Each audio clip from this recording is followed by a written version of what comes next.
It is 6 a.m. Good Tuesday morning from the 104.5 The Zone studios. I'm Justin Hawkins. In NBA news, Indiana Pacers guard Tyrese Halliburton had an MRI yesterday in New York that confirmed a torn Achilles tendon that he suffered in Game 7 of the NBA Finals on Sunday. He also had surgery yesterday as well to repair that Achilles and could be forced to miss most or all of next season. The 25-year-old Halliburton in a social media post yesterday said, quote, "I don't regret it. I do it again and again after that to fight for this city and my brothers for the chance to do something special." The recovery time for an Achilles tendon surgery repair typically has a minimum recovery time of 12 months. And in baseball last night, the Atlanta Braves improved to 4-0 against the New York Mets this season in a 3-2 win last night. The Braves jumped out to an early 3-0 lead thanks in part to Ronald Acuna Jr.'s third inning home run and also a run scored by Ozzie Albies and Matt Olson. Pitcher Spencer Schwellenbach gets the win after 7 innings pitched and now leads the MLB in innings pitched with 103 2/3. Dylan Lee got the save for the Braves, who pitched 1 1/3 inning and striking out 2. For all your foundation repair and waterproofing needs, you've got to go to USSTN.com. Breaking news at once on your home for the Titans and Vols. This is 104.5 The Zone.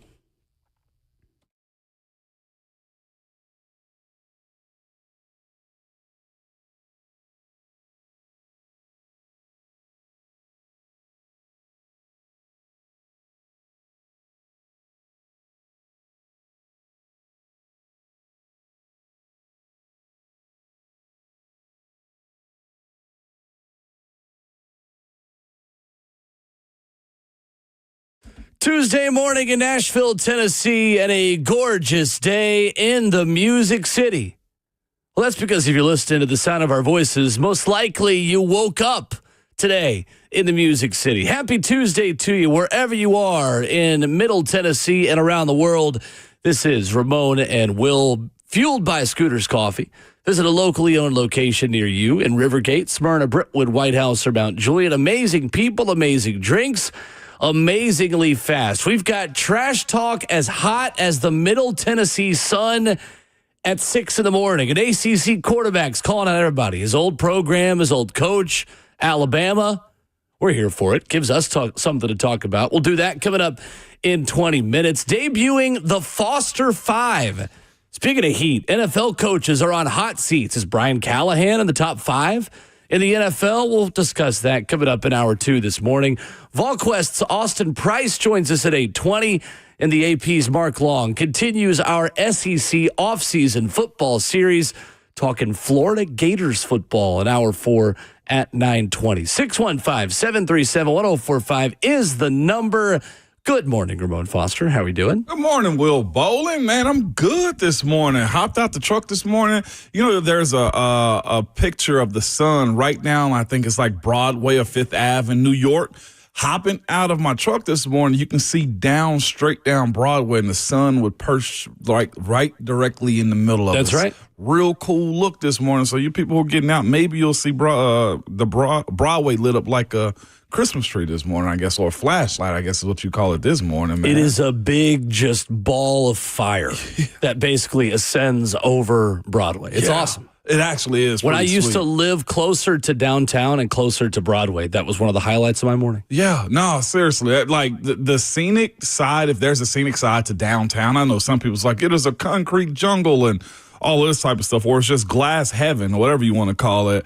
But I do like the views of downtown Nashville, man. It is phenomenal. There's a friend of ours, I think, Will. That was what I would say, that they got a law office, man, in one of the buildings that look directly down Broadway. That's right. And it is phenomenal, man. I got to get back up there to have a cigar from time to time. That's what I'm telling you. I like it.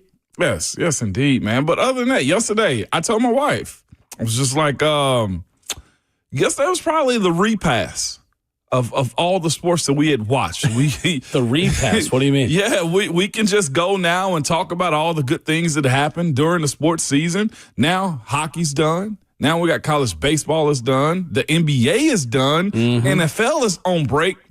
Only thing we got left now, Will, from the funeral of having all things die for June and July is we can just eat and talk about it the good old days. We got no sports. What about Major League Baseball? Yeah. Braves beat the Mets for the 4th straight time last night. What are we talking about? Give it up for Deserves them. something. Give it up. Spencer Schwellenbach with the win. Atlanta getting the win in Citi Field last night. At least we got that. 3-2 Atlanta last night. See, I didn't even recognize that was on because, one, I don't think I have the baseball package, and I'm not directly looking for Braves games, so that's probably on me. Did you not hear the earth shake? No. Juan Soto finally got a hit with runners in scoring position. Did he really? Yeah, he actually did something to earn his 8-year, however, hundreds of millions of dollar contract. And he still lost? Yeah, they still lost. Okay, that's what I was wondering. Hey, look, I can't say much. The Braves are not as good as the Mets this year, but at least they remember who Dad is.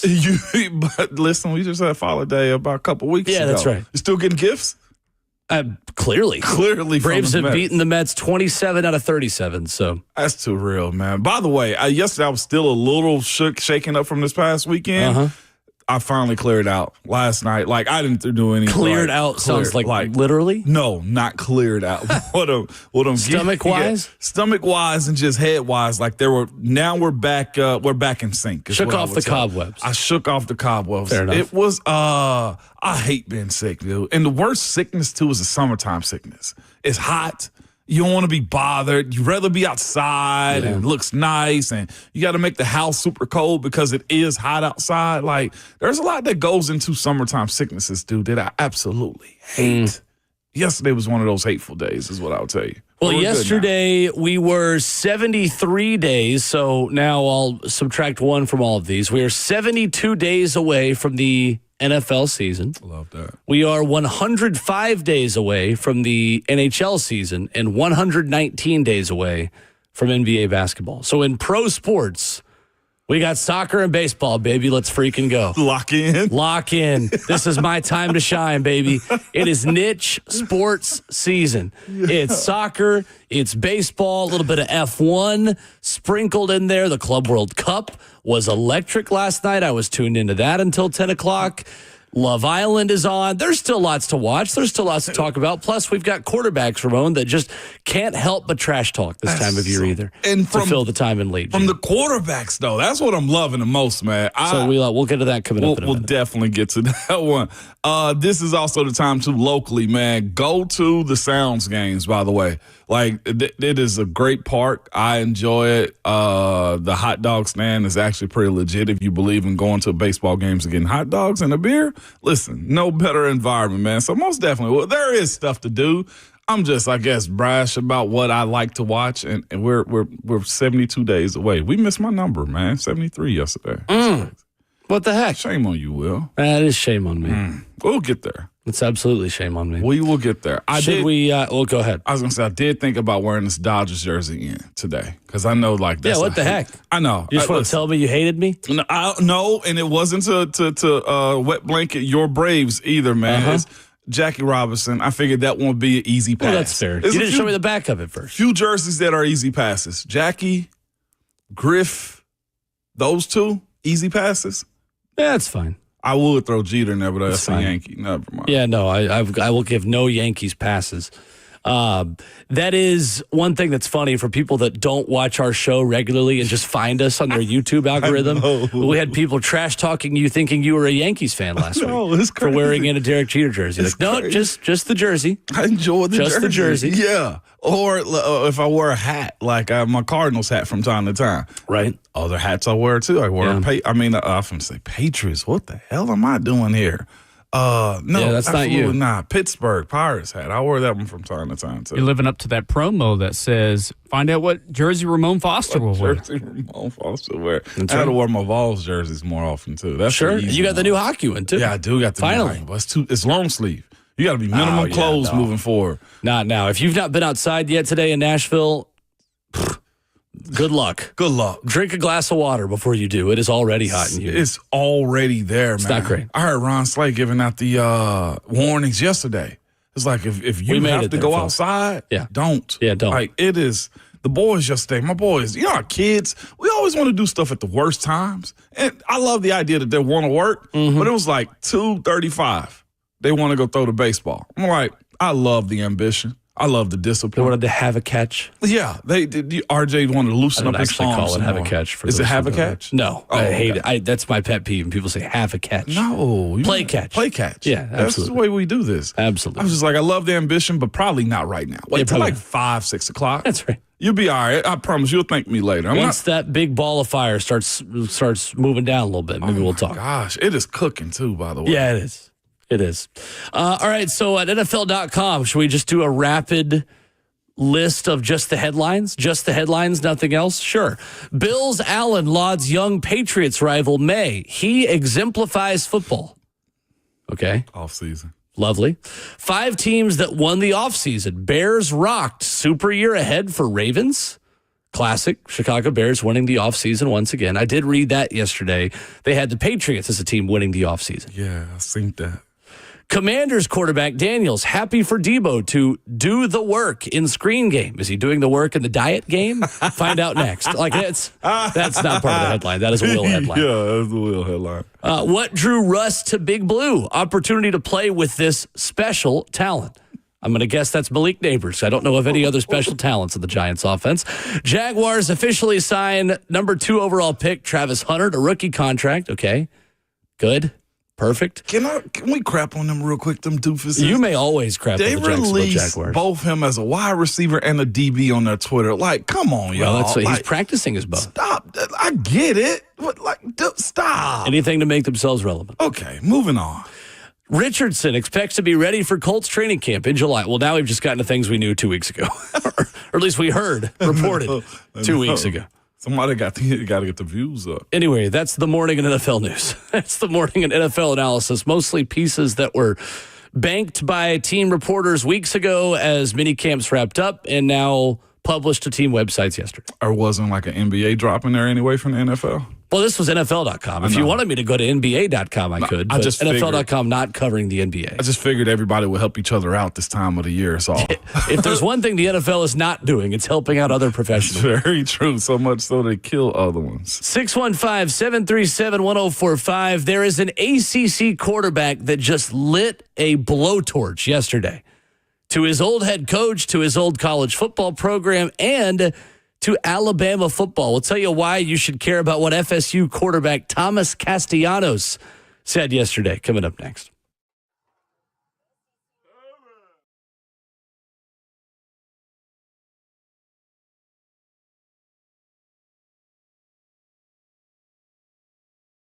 Hey, it's Will Bowling. Are you looking to check some items off your home to-do list this summer? Maybe you're just looking to freshen up your home's look. You're hosting friends and family in the coming months. You're spending more time outside, maybe when the sun's going down. Well, available 24/7, 365. The Lee Company handyman professionals have you covered. From pressure washing your driveway or deck to drywall repairs, landscape lighting, painting, and more, Lee Company's all you need. You just got to visit Lee Company online at leecompany.com to schedule your appointment today or call them at 615-567-1000. That is the thing that I do when I need to clean up around the house. And it's more than just cleaning, right? It's those repairs. It's those things you've been putting off for a while because they're not working the way they're supposed to around your home. Well, with over 80 years of experience, trusted since 1944, Lee Company is the best in the business. 615-567-1000. They're online at leecompany.com. That's Lee Company. All you need.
Tuesday morning at Ramon Will, fueled by Scooters Coffee, locally owned in Rivergate, Smyrna, Brentwood, White House, or Mount Juliet. Amazing people, amazing drinks, amazingly fast.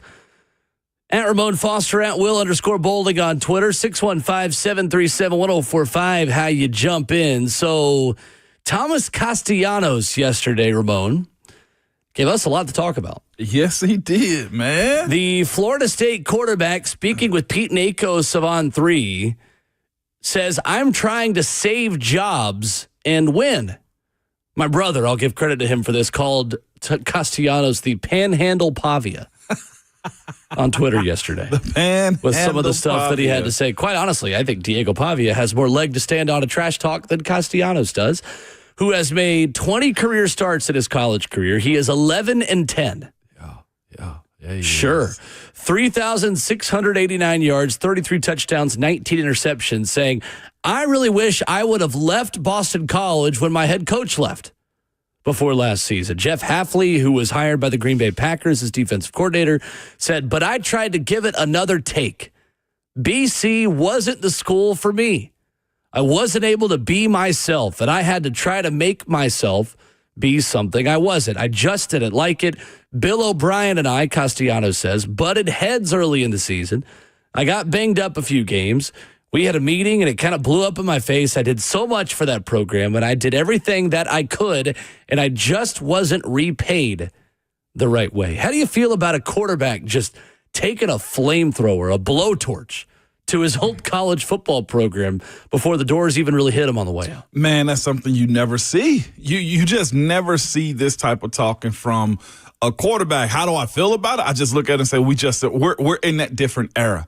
We're in the era where you say anything on social media, nothing is hitting anymore, and everybody's still trying to fight for clicks and to be relevant. As a quarterback, you don't set yourself up like this. Is the way I look at it, Will. Like, I love it with what we do. I love it because that's not my teammate also or my team, but it's just something you don't do. Now, here's what I will tell you. If he's that confident in himself, then I'm telling you, Florida State has to be in the college football playoffs this year. Like, you look at a guy like that at a team where they need a guy like him, I guess, not necessarily the talker, but somebody that has that amount of confidence, it says a lot about what he feels he is as a player. Like, there's other comments in here I think that are way more egregious than what you just read. He speaks about him pretty much eating up the ACC as a quarterback him damn self is what he said. Like, that is insane to me.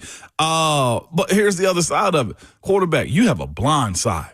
You better make sure that your tackles and guards are protecting you enough for you to be able to handle this type of trash talking. Now, at some at the position that is supposed to be the leadership position, you can get an opposite reaction out of this. If you don't do your part, touchdowns to interception ratio, you don't run well on the ground, you'll lose those type of guys because they feel like you put them behind the 8 ball in these situations. Well, and how big of a target did he just put on his own back with some of these comments? Well, the biggest. Because, everybody... Largest. Yeah, Big X big. You hear me? Like, seriously. We're talking about the fat boys big here, okay? Obese big is what we're talking about.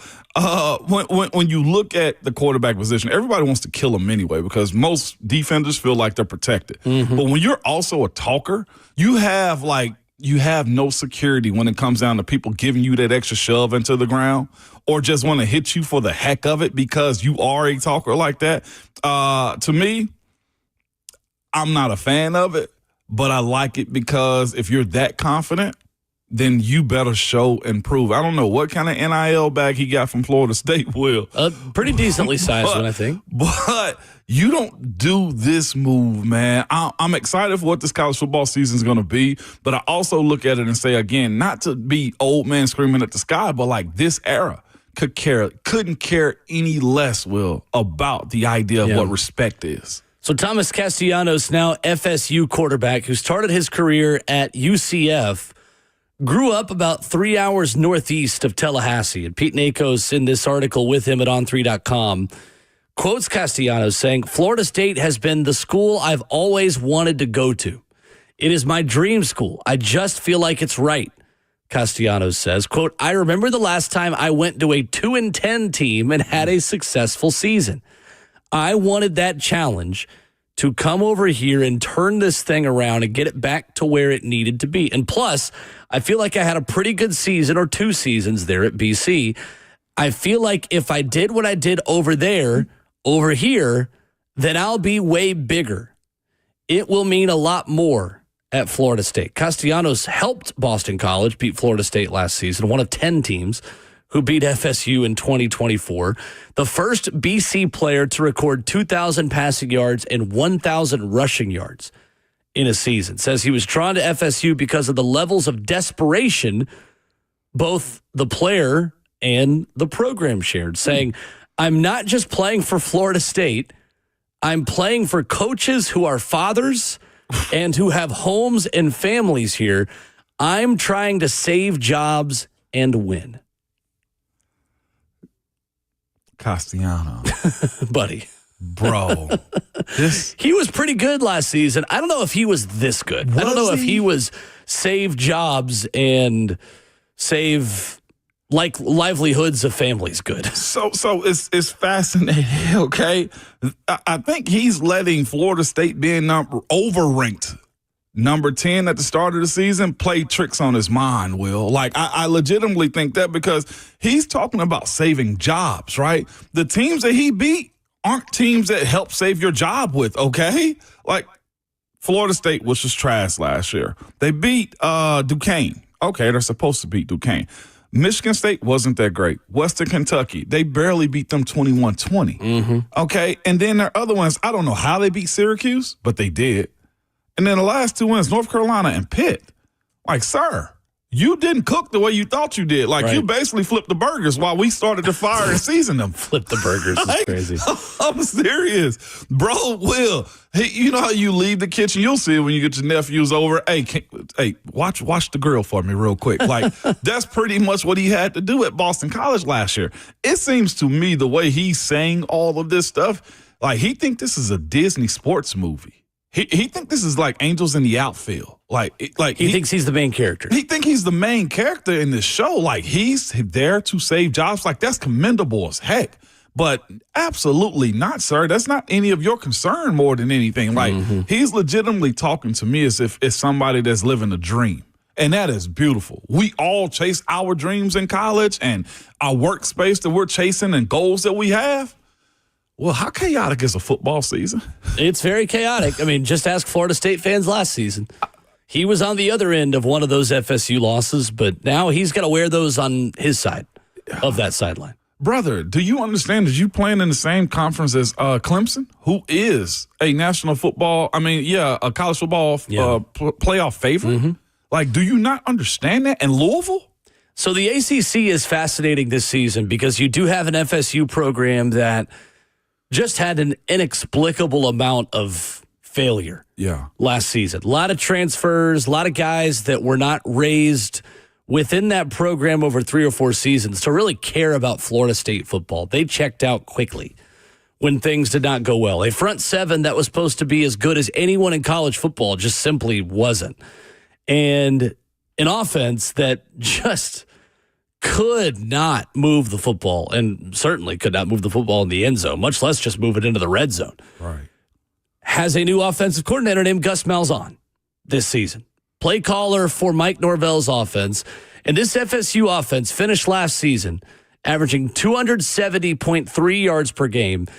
Ramon, that placed them 132 in the nation. Jeez. 132. Squirrel White is there.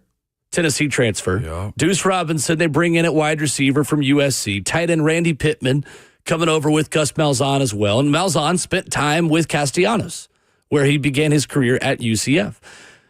But Florida State has quite the litmus test about how they have turned things around week 1 when Alabama comes to town. Well, Castellanos made sure to talk about Alabama as well, saying, I'm excited, man. People, I don't know if they know, but you go back and watch every first game that I played in. We always start fast, Castellanos says. I dreamed of moments like this. I dreamed of playing against Alabama. They don't have Nick Saban to save them. I just don't see them stopping me. Castellanos says. He goes on, doesn't even stop there. And then the ACC. I feel like I tore the ACC up my damn self for the last 2 years, and now I'm with a squad. I hope people don't think that Florida State is going to be the same team it was last year because we have weapons. People can't just sit back in zone coverage and watch me. End quote. And for Mike Norvell and everyone else wearing garnet and gold, that is the end quote. That is the last thing that he said to Pete Nakos of On3. Ooh, what is Pete Nakos doing in these interviews, Let Will? Pete cook. Man, at first he's got Nico's dad calling him the B word out here. At first he's getting over that. Whew. And now he's got Thomas Castellanos talking.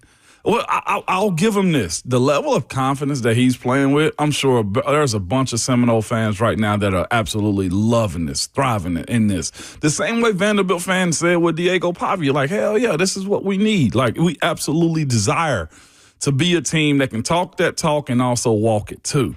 But the side of calling out teams, like, does he not understand? Like, Kalen DeBoer has won a lot too in his career, and Alabama has had top 5 recruiting classes under him, and still have a bunch of top tier players also. Right. There's a side of control that he has as a player, but it's not every other side of it too. He can't go play defense for the Florida State Seminoles in this situation. Right. He can't save the defensive backs that are going to have to guard Isaiah Horton and Ryan Williams. Absolutely not. Or the DBs that Alabama continuously have that can lock him That's up. right. Or the outside linebackers that can get after him at the line of scrimmage. Like, it's one thing, Will, to know that you're very confident and you're outplaying everybody else surrounding you. But when you're on the field with the same type of demons that you're playing with, it's a different story then. You just kind of shut up and play your game. He's, to me, striking a match that doesn't need to be struck. Yeah, how do you feel like Thomas Castellanos' teammates feel about this? As far as his offensive line goes, they probably feel a little tight, if I can be quite honest with you. Like, bro, I ride with you, but don't speak for me. Like, because there's probably 2 or 3 first-rounders on that Alabama defense this year, for sure, that are going to be heat-seeking after guys like him. Like the running backs, right? There will be guys in that game, if it goes the way I think it is with Alabama dominating, that are going to be pointing to the scoreboard like midway through the third quarter. Like, I'm all for trash talking, but I speak specifically for myself. You can't speak for the team in situations like this when y'all hadn't even made it through training camp. It shows confidence. It's probably at a place to where they needed this. Now, here's the other side. We're not speaking about Thomas Castellanos at all as it pertains to him being an NFL product or anything so far. He could flip that switch and turn himself into a Cam Ward type, right? Especially if he's a true dual threat the way he says he is. Now, this is Florida State. You're also calling out guys, and you guys have yet to do anything as it pertains to being in the mix the last few years. Well, what was that? The Jarrett Verse year, they had a good year. Yeah, 2 seasons ago, they were undefeated, and then Jordan Travis gets hurt in the ACC championship game. Then they're left out because Alabama was put in the college football playoff, which we all at the time thought was pretty much the right decision. It was. It sounds to me that he's taking his recruiting pitch and saying it out loud like that. Bro, you can save jobs here. Like, stop. So Athlon Sports has a top 130. They've ranked every team in college football going into the season, and that includes all 136 teams to be exact. That includes conference previews at Athlon Sports. It is summer college football magazine preview season. Ramon, where do you think Florida State ranks in Athlon Sports' preseason ACC rankings? Preseason ACC, I'm going to go 7th. You're exactly right. Actually. Is it 7? They are ranked number 7. Yeah. The ACC is a really fascinating conference for me this year because Clemson feels a little bit more like Clemson is supposed to feel, with TJ Moore, Bryant Wesco, and Antonio Williams in a loaded group of pass catchers that Dabo Swinney and Clemson have not had. There is no DeAndre Hopkins that has walked through that door. There is no Mike Williams. There is no Amari Rodgers or T. Higgins. They feel like they have kind of reloaded at wide receiver. And a lot of the really elite freshman wideouts last season, well, they're sophomores now. Clemson has high expectations. Miami has paid Carson Beck a Brinks truck of cash. There are major expectations for that defense in Miami for Mario Cristobal, who's totally remade his defensive coaching staff the way that Florida State and Mike Norvell have remade their offensive coaching staff. Kevin Jennings is back at SMU. Rhett Lashley and those guys have very high expectations, as they should. Kevin Jennings, who took over for Preston Stone at the beginning of last season, well, he is back, and he is going to be in a really good spot. Then there's kind of the sleeper team in the ACC, and one that you know very well, Jeff Brom in Louisville, very quietly Forever in it. have spent a lot of money and have USC transfer Miller Moss, who was good at times last season for USC, but was inconsistent. You got Georgia Tech. Haynes King is back. Mm-hmm. There are a lot of guys that are back in that Georgia Tech team. Darian Mensah reportedly signing for about $4 million at Duke. Manny Diaz, that's a Duke program that exceeded expectations. And then Florida State. Mm-hmm. And that's not even mentioning Pitt. Oh, by the way, and a guy named Bill Belichick, who's coaching in North Carolina. Like, there's a lot of upside for a lot of these teams at FSU. And Florida State's improvements did not happen in a vacuum. Yes, Florida State got better. Yes, they brought in Squirrel White and the receiver out of USC, and Gus Malzahn is running that offense now, but they're not the only teams that upgraded around their own program and around their coaching staff and the infrastructure of their program. Right. And here's the other part of it, too. You're looking at a guy that's standing in the same division, right? Well, no, coming to the ACC and playing against guys that are quicker, that are more polished and coached up well, too. Well, you mentioned all those teams with their additions. The other side, like, I'm looking at Thomas Castellanos' tape, by the way, and like, he's a dual threat guy, 5'11", short in stature, can more like a running back. I say that out of respect because he's a quarterback first, but he's a guy that's going to run the option offense. He's literally Panhandle Pavia. Yeah, he's Panhandle. He is a thinner Diego Pavia More type athletic. athlete who's Yes. a little bit more shifty in the pocket. That's the way I would versus describe big him. and kind of a thicker athlete. With all respect, that's a good thing for Pavia. Yeah, that is a good thing for Pavia. But his point of him being pretty much one of the weapons of mass destruction for this Florida State team moving forward, does he not understand what he's getting himself into? Like, your ability to run and extend plays, especially against Alabama early, against that team that someone got exposed because of his defense too. Mm-hmm. Like, well, this is a train wreck for a guy like this.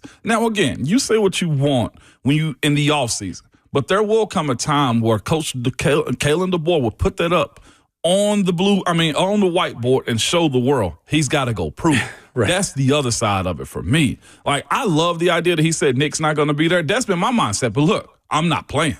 Nick's not walking out of that tunnel. That is 100% fact. You're up in the booth. Yeah, 100%. I can say those types of things, man. And here's the other part I would say, too. He said what others feel publicly about Alabama, at least initially. Kalen DeBoer's got a lot to prove. And Alabama just seems to be the whipping boys of the offseason because they don't have Nick Saban over there. So if you're Kalen DeBoer, you have to feel this. Like when, who was it, the 17-year-old said it. Beating an ant with a sledgehammer, Ryan Williams. Like, that's what Alabama's going to have to go do to somewhat restore the prestige that they had, or at least the threat that they were. It's an interesting point. I don't know if Kalen DeBoer is too concerned about what Thomas Castellanos is saying, to be honest with you. But this season for Alabama in establishing what the brand of Alabama football still is. Absolutely. Is a fascinating one. Because it feels to me more like this is Kalen DeBoer's Alabama this season, more so than it is a transition year for Kalen DeBoer. Now, if he doesn't totally succeed, it is easier to draw a line between, well, this is the way you want to run your program. Not, hey, are you compromising on some things and trying to build a culture and a program just to keep a lot of talented players from transferring? Right. And trying to do things a little bit more like Nick Saban would have potentially. It's fascinating. Like I said, I don't think he has to overprove himself, DeBoer. I'm with you there. But his ability to win and win convincingly, and not just that, show that his team has discipline the way Coach Saban's did. I do think that's a portion of this, to where when you played Bama, you didn't question if they were going to bring it. Like, you got a guy in Thomas Castellanos and Diego Pavia speaking about Bama as if they're just Kentucky. Right, and there's just certain things that Alabama teams weren't going to do when they came into your stadium. Exactly. They weren't going to be heavily penalized. They were going to stop the run. They weren't going to give up explosive plays, and they were going to have some explosive plays on the offensive side of their own. You were going to have a hard time beating it. The same way I felt like when we went down in 23 to Alabama. Like the game was close at like right at halftime. You're just waiting for the shoe to drop the whole time. And then the shoe drops. Like in Athens last year too. Exactly. Right. Yeah, exactly. So like that happening in the Saban era, that wasn't a thing. A lot of staff hires at Florida State. Longtime Vanderbilt assistant under James Franklin, Herb Hand, the O-line coach now at Florida State. One of the many hires Mike Norvell made over the offseason. They bring in Tony White as the defensive coordinator last December. Two-time Broyles Award nominee from Nebraska. Longtime defensive coach there. He comes to FSU after 2 years with the Cornhuskers, and Gus Malzahn on offense, because in today's college football world, head coaches leave to be OCs at Power 4 schools. Yes, they do. 615-737-1045. A gruesome injury in the NBA in Game 7 of the finals. Unfortunately, no surprise on what the next steps are and were yesterday for Pacers star in Tyrese Halliburton. How does this become a bigger talking point? Is this a big issue facing sports like the NBA? Because there is unfortunately a trend that is happening right now in professional basketball, and we'll talk about that next.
Tuesday, wrapping up hour one. This is Ramon and Will, fueled by Scooter's Coffee.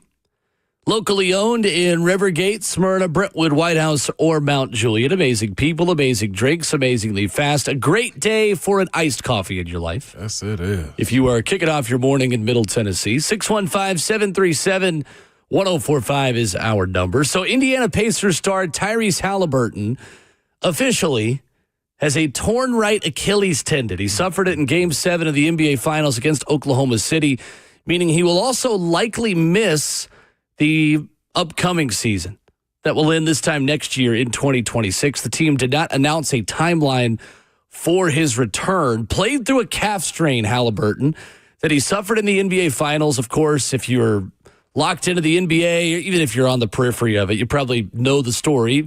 Had the calf strain in Game 5 and said, if I can walk, I want to play. Ramon Foster, how big of an issue does the NBA have in a season where these appear to be piling up? The Achilles injuries, and it's Jason Tatum, it's Damian Lillard, and now on the biggest stage this league has had in the calendar year, it's Tyrese Halliburton. Man, the issue that I have, I think, is the technology potentially of equipment, meaning the shoes. I've seen this argument brought up, and I don't think it's much to stand on as it pertains to the low tops that guys are wearing now. A lot of players, heck, Kobe, I think, was one of the main ones that started that trend of the low ankle basketball shoe. Most when I was growing up, you had to have mid-zone at least, something to cover up the ankle and support area.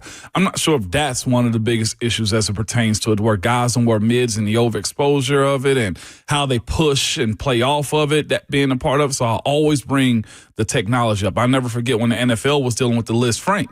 That's one of the things we brought up, too. It's just like, well, what are the cleats doing? What is Nike doing? Is there a different variation between what Nike and at the time Reebok, Adidas, or Under Armour was providing guys? That plays a part. I speak about that often when it comes down to helmets or like shoulder pads. And I think the same thing can go for NBA players, too. The other side is they play on a very unforgiving sport. I mean, floor. The hardwood that they play on plays a part in it.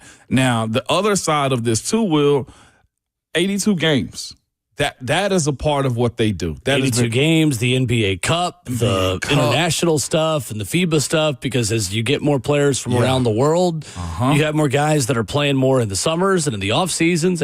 It's the load management stuff gets a bad rap, but there is a reason why guys are sitting out games in the middle of January and November. And I know he didn't do a whole lot with the Olympic team, but that team, he's also coming off of that gold medal full year of getting into it. And I know he's young, et cetera, but there may have to be a concession given on the amount of games that the NBA plays, Will, to that point. And they're trying to do stuff to what you just brought up to make it more exciting. Maybe less is more. And I know the NFL is adding games, whatever, right? But like the NBA playing 82, I think you get more viewership. I think you get a better concentration of the game. And I also look at this and say, like, for these moments right here to where this Achilles, I think it was 3 this year in the NBA season. 7 this year? 7 this year. Yeah. So they will have to get to a point to where they if they're going to sacrifice money, right, they may have to for the sake of less games. 7 this season suffered torn Achilles tendons in the NBA, including James Wiseman, who played high school basketball in Nashville for a spell, Isaiah Jackson in Indiana, Drew Smith in Miami, and then the 3 stars who had that injury during the playoffs this past season as well, and in the postseason, and Dame Lillard and Jason Tatum, in addition to Tyrese Halliburton. The 7 number coming from FoxSports.com. They quote a doctor who is a professor of orthopedic surgery at UC San Francisco, Ramon, who says there is an alarming uptick considering over a 32-year span from 1990 to 91 season through 22 to 23, there were only 45 players who ruptured Achilles tendons, according to a study in the Orthopedic Journal of Sports Medicine. And this doctor quoted in this, and Nirav Pandya, I'm probably butchering that name, I apologize, says there are 3 reasons why they think the injury is becoming more prolific. 1, the game is more explosive and aggressive than it was in the 80s and 90s. I agree. It's the unfortunate part of athletes getting bigger, stronger, and faster, and bigger bodies moving more explosively than smaller people with smaller tendons were back in the day. Second reason, he says, the NBA schedule has become increasingly rigorous with back-to-backs and not enough rest in between games. And 3, and this is the one I think is interesting, because this is happening for young players. Tyrese Halliburton's 25. Yeah. Jason Tatum's 27. Third reason this doctor says is wear and tear from AAU circuits and year-round basketball has led to athletes' bodies being somewhat broken down when they enter the league. That's something I want to ask Slay about tomorrow, and just the way, because Slay's going to join us tomorrow since he's got his own procedure coming up on Friday. But that is an interesting thing that I think deserves more discussion and just thought in the basketball community specifically, is the wear and tear and how year-round basketball, when you are a teenager, when you are in middle school and high school, and when you're in college, and maybe college is a different conversation. You're not playing as much, and obviously you're just practicing, and you're well maintained and thought of there. But how does the overtime elite stuff change this, where you are maybe playing more year round? Like, when should you be playing year round basketball? How many bullets do you have to fire? Literally, like a pitcher. This feels to me like the Achilles stuff with basketball players is becoming like Tommy John for pitchers. Unfortunately, it is. It's not quite as common, I think, as Tommy John is, but when it happens on big stages like this, we give it more of a space in our brain and space in our televisions, to where that is the story of the end of the NBA season, fair or unfair, for Adam Silver in the league. Most definitely. And the other side of it, too, is you don't have what a lot of people choose not to do what LeBron does and spend 7 figures on his bodies and stuff like that. So it's that side of it, too. Like, sometimes you have to help the product out is the way I view this situation. And again, I do believe in this era, we'll have to have this conversation, because it's a sports conversation, though, too, and it's the summer. But, like, parents and like year round, every single thing, like it's nonstop with either the rankings, the list that you have to be on, or the camps that you have to show up. So we can definitely get more into that. Is, do parents feel like they're being overly over the top with how they have to push their kids around town? And this is from 12 on up, to be quite honest. It's crazy. 12 it's totally up. crazy. If you're serious about sports, you're probably traveling, and it's probably every other weekend now. But kids that are still developing. It's wild. Justin, you got something? Yeah, so just like the NFL, you have a lot of common injuries with the ACL. So in basketball with the Achilles, one thing to note is prehab. You have to go through your offseason and to rehab and prehab that Achilles and that calf injury. You have to build it up. That will be another reason, along with proper footwear, to help limit those injuries. It's true. I went through a lot of Achilles injuries. It's part of why I stopped running. And there's a lot of strengthening stuff you have to continue to do after you get healthy enough to compete again. Yeah, you do. It is an annoying part of your body. 615-737-1045. Hour number 2 coming up. Pro Football Focus ranked every pass-catching group in the NFL. They do not think very highly of the Tennessee Titans. What is the ceiling for Titans pass catchers in 2025? Who's got the best group of wide receivers in the NFL? That's next.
It is 7:02. Good Tuesday morning from the 104.5 The Zone studios. I'm Justin Hawkins. In the NBA news, Indiana Pacers guard Tyrese Halliburton had surgery yesterday in New York to repair his torn right Achilles that he suffered in Game 7 of the NBA Finals on Sunday. Halliburton could be forced to miss most or all of next season. The 25-year-old in a social media post yesterday said, quote, "I don't regret it. I do it again and again after that to fight for the city and my brothers for the chance to do something special." The recovery time for an Achilles tendon surgery repair typically has a minimum recovery time of 12 months. And in baseball last night, the Atlanta Braves improved to 4 straight wins against the New York Mets this season. In a 3-2 win last night, Ronald Acuna Jr. hit a home run, and Ozzie Albies and Matt Olson also scored. Pitcher Spencer Schwellenbach gets the win after 7 innings pitched and now leads the MLB in innings pitched with 103 2/3. Dylan Lee secured the save for the Braves, who pitched 1 1/3 inning and striking out 2. For all your foundation repair and waterproofing needs, you've got to go to USSTN.com. Breaking news at once on your home for the Titans and Vols. This is 104.5 The Zone.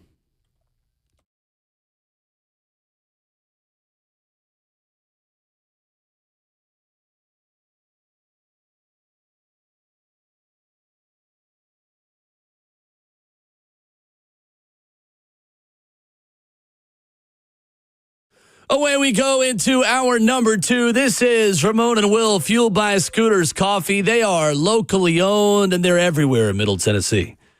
Whether you're in Rivergate, Smyrna, Brentwood, White House, or Mount Juliet, Scooters Coffee has amazing people, amazing drinks, and they are amazingly fast. With the 11-year NFL veteran Ramon Foster, our esteemed producer Justin Hawkins, I'm Will Bowling. Pro Football Focus, Ramon, is ranking position groups in the NFL, and they don't see a very high ceiling for the Tennessee Titans pass catchers, ranking them 30th in the National Football League. Only the Patriots and Browns with a worse group of pass catchers, according to Pro Football Focus, than the young group of Titans, largely unproven, beyond, of course, Calvin Ridley and the older veteran wide receiver in Tyler Lockett, who you still feel like has something left in the tank. Yeah.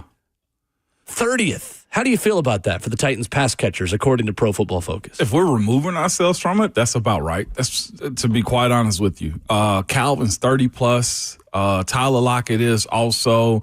You got Van Jefferson's that had one good year in his career. You look at also the young fellas and DK Chimray and also Alec Ayumaner. Like, yes, that's about right. Like, now, the potential for production is there, but that is also based upon the quarterback. But this is just strictly wide receivers. 30th is about right. The Titans hadn't had a good track record as of late of drafting and developing, even the low-round guys. Like, you've had, like, in the last couple of years, some of your best production from Nick Westbrook-Akine. There hasn't been a heavy pour into drafting wide receivers, too. So it's that side of it. Like, it's by default almost in a sense.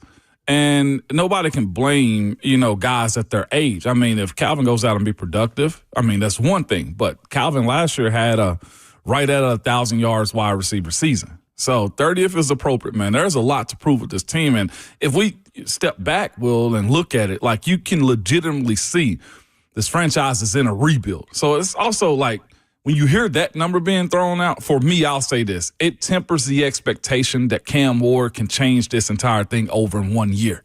Because as good as a quarterback is, the talent that surrounds him matters even more. And a lot of people don't like to admit that. So Calvin Ridley last season, according to Pro Football Focus, per route run and per game, had similar numbers to 2023 and 2024, meaning that Calvin Ridley was not close to the problem on the Titans offense last season. I think we all know what the main problems were. Yeesh. Right tackle couldn't protect your quarterback, who wasn't good at escaping pressure anyway, in Will Levis. And Mason Rudolph, when he comes in, more of a game manager, more of a get the ball from point A to point B out quickly, without much explosiveness, without much of a high ceiling for this offense. One thing I think is interesting from PFF, talking about Calvin Ridley as well, Titans quarterbacks had the 6th lowest accuracy rate last season and were relatively close to league average on deep accuracy rate. What is interesting about that is Calvin Ridley's level of production still was not awful, especially considering through weeks 3 and 5, he caught 2 passes for 14 yards. Oh. If Calvin Ridley can just be as explosive, as quick, as healthy as he was last season, Calvin Ridley's going to get to 1,000 yards this year. Be fine. Just based out of necessity in this offense and the fact that you don't have a ton of other proven mouths to feed. So let's say Cam Ward stays healthy. This wide receiver group is able to largely stay healthy itself as well. Calvin Ridley, Tyler Lockett are what we think they can be. What is this group's ceiling? When you talk about where they could rank by the end of the season, how good can this wide receiver group be? The question I have is, like, who's the bona fide number 2? Is it going to be Gunnar Ham or Chig, or is it going to be Tyler Lockett also? I think it's Lockett. You think it's Lockett? Start the season. That's my guess at this point. So you get 1,000 from Calvin, is what we're saying. If it's chalk for Calvin, we get about, 1,100 yards. If Calvin Ridley is healthy and Cam Ward is healthy, I think Calvin Ridley gets 1,000 yards. Get 1,000 yards. And that says to me that a guy like Tyler Lockett, I'm hoping, Will, at wide receiver 2, he's in that 750 to 900 range. If Cam Ward spins it the way you need him to. That's asking a lot. I know, but we're talking about having more weapons and potentially a better threat, and with an offensive coordinator now that understands how to call the plays a little bit more. And then it's also, you expect this to be the case because they've told us so, and Gunnar Helm has doubled down on it. If Cam's late, he's not. It's on me, the wide receiver. So if these guys are in a position where you need them to be and the ball's got to go there, then I expect a better production out of a guy like Tyler Lockett. Like I said, wide receiver 2. I'm expecting about 700 to 900, if that's what we're asking as far as this group being better, because we're asking them to be improved and healthy. I think that's a fair expectation, Will, especially since Tyler Lockett has played this role too. I think it's interesting. Pro Football Focus has Jacksonville as the middle-of-the-road wide receiver group in the NFL. Trevor Sikkema writing this at, again, PFF.com, simply because of how good their 1 and 2 is. Mm-hmm. Brian Thomas Jr. and Travis Hunter. So Jacksonville's entire wide receiver group, those 2 guys plus De'Ami Brown, Parker Washington, Austin Trammell, then a bunch of guys that, I'll just be honest, I haven't heard of, and many of you likely have not heard of as well. I think that's the goal for a lot of these Titans position groups this season, though. Just get to average. Just get to average. And you hope that a rookie quarterback and a dynamic quarterback in Cam Ward can elevate a bottom third of the league group to a middle of the league group. And then at that point, we could start talking about, all right, do you go get Cam Ward more weapons next season? Do you go draft that big-time star wide receiver?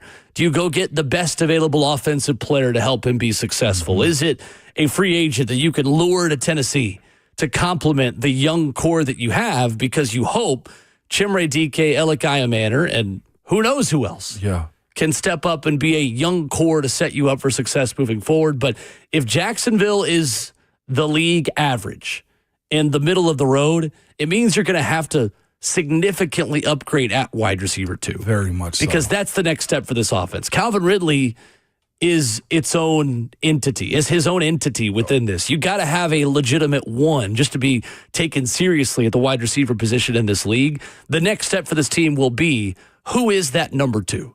And I think you bring up a great question. Out of all those options, who's most likely to be wide receiver 2 for this offense this season? Looking at it too, and as you're talking about getting Cam Ward more help, it's this side of it for me too.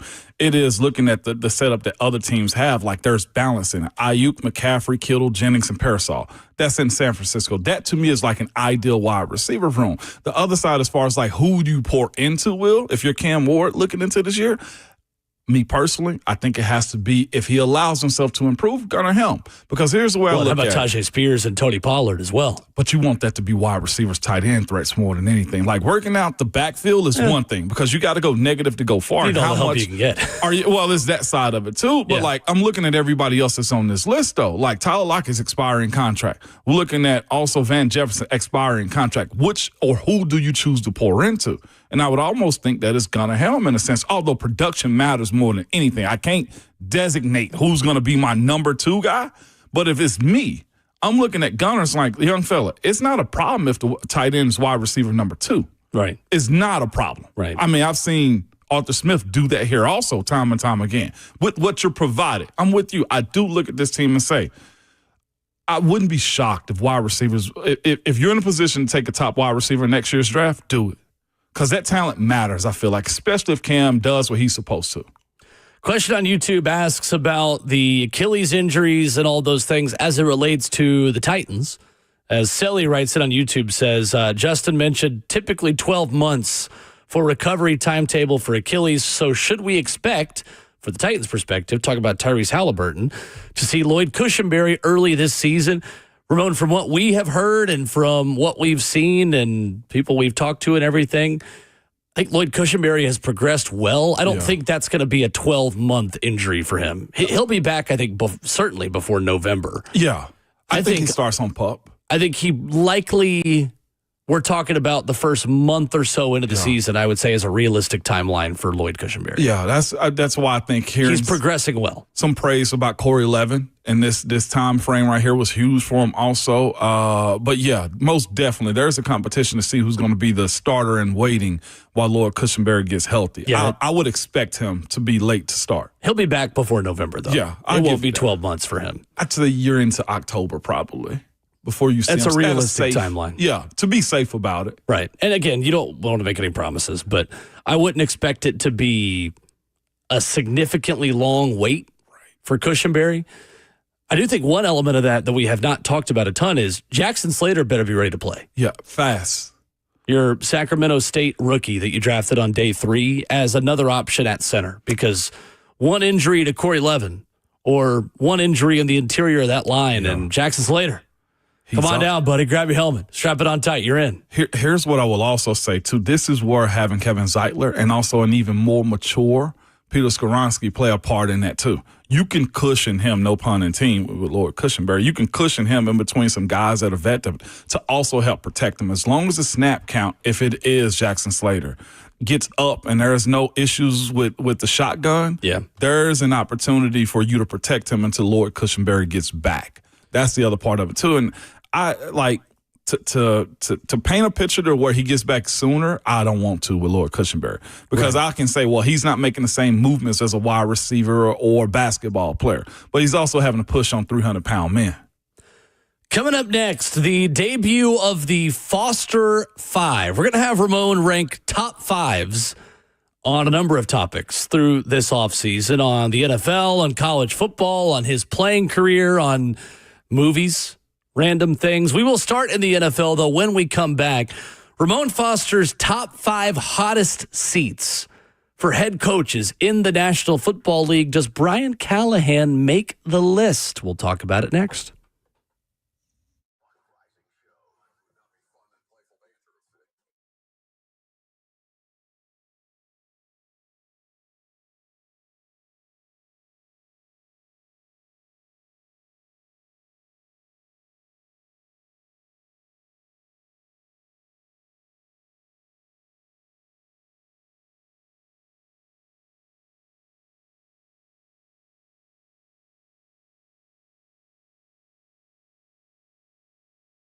Is your concrete in need of repair? Maybe your sidewalk is shifting, your driveway is cracked or sinking, or maybe your porch steps. Maybe they've moved on you. Shifting concrete can create a dangerous situation, just a trip hazard around your home. It's also just a big eyesore. It's Ramon Foster. Whatever's going on with your concrete, call United Structural Systems. Ask them about their polyurethane foam injections. You've heard about USS for a long time, too. It's the same company that's provided superior foundation repair and waterproofing to Middle Tennessee residents since 1994. Well, they can also fix your sunken or settling concrete. USS uses polyurethane foam injections to lift and repair your sinking concrete in a matter of minutes. Lifted concrete can be walked on immediately or even driven on after 30 minutes. So don't go through that long, expensive process of ripping out and replacing concrete. Reach out to the company I trust for foundation repair, and that's USS. You can reach them at USSTN.com. That's USSTN.com. Or call them 615-488-7855, United Structural Systems.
The Foster 5 begins right here on Ramon and Will. He is Ramon Foster. I'm Will Bowling. At Ramon and Will, where you follow the show. We're fueled by Scooters Coffee, as always. And they can fuel you as well if you stop by one of their locations that are locally owned in Rivergate, Smyrna, Brentwood, White House, or Mount Juliet. Amazing people, amazing drinks, amazingly fast. It's one of the many things, Ramon, we love about Scooters Coffee. They're locally owned. No doubt. People that manage these places, they're in our communities. They're like us, and they care about the community and care about caffeinating you with good coffee. I saw a huge, nice new one over there in the Rivergate area, by the way, too. Phenomenal, man. I see it from the highway, It's one of the locally owned locations. Absolutely, It's a man. good one. Real good coffee is what it is, and other items. So we are going to do this throughout the summer with Ramon Foster on different top fives. I'm excited to do some serious ones with you, like this next topic we're going to do of NFL coaches with the hottest seats. I'm also excited to do random things like snack foods on a road trip. Absolutely. Or hardest defensive lineman to block. I might force you to give some credit to some defensive linemen that you had to block in your NFL careers and your college careers, all of these things. I have no problem with that. But I am curious on the local tie to your NFL coaches with the hottest seats in 2025. Before we start with number 5 on your list, do you have honorable mentions? Do you have coaches that were right on the outside looking in of making this list? You know me. You know I came with 1 or 2 honorable mentions, man. First one, I put on here, I almost put Shane Steichen on here, but he gets a pass. Okay. Now, that same pass could potentially also be given to another guy that's on this list. But here's what I say about Shane Steichen is since Jim Irsay passed away, rest his soul, there is new ownership in place. And it seems to me that he somewhat set his daughters up to understand the business, run the business, and also make decisions for the team on the behalf of the business. I threw Shane in there because I don't know what the daughter's vision is going to be. You know, it usually changes when you pass ownership over and stuff like that. We're watching right now a little bit of, in my opinion, the Rooneys, like Art versus Dan. Dan is a little bit more outward with like free agency. We've seen that happen with the Steelers as of late. Certain stuff changes with ownership.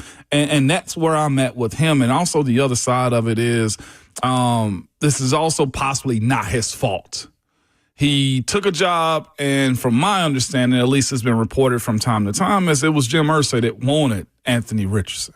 So that's why I'm also saying to myself, are they going to give him time to equip Anthony Richardson in this season for him as a third or head Daniel coach? Jones. Or Daniel Jones, right? Do you equip Daniel Jones as your starter if he just takes the reins and is a Sam Darnold type of character in Indy? And that's why, for me, like he's got 1 foot on the seat. He hadn't sat down yet. It's because this is a traumatic season for them as a franchise, I would think, football aside.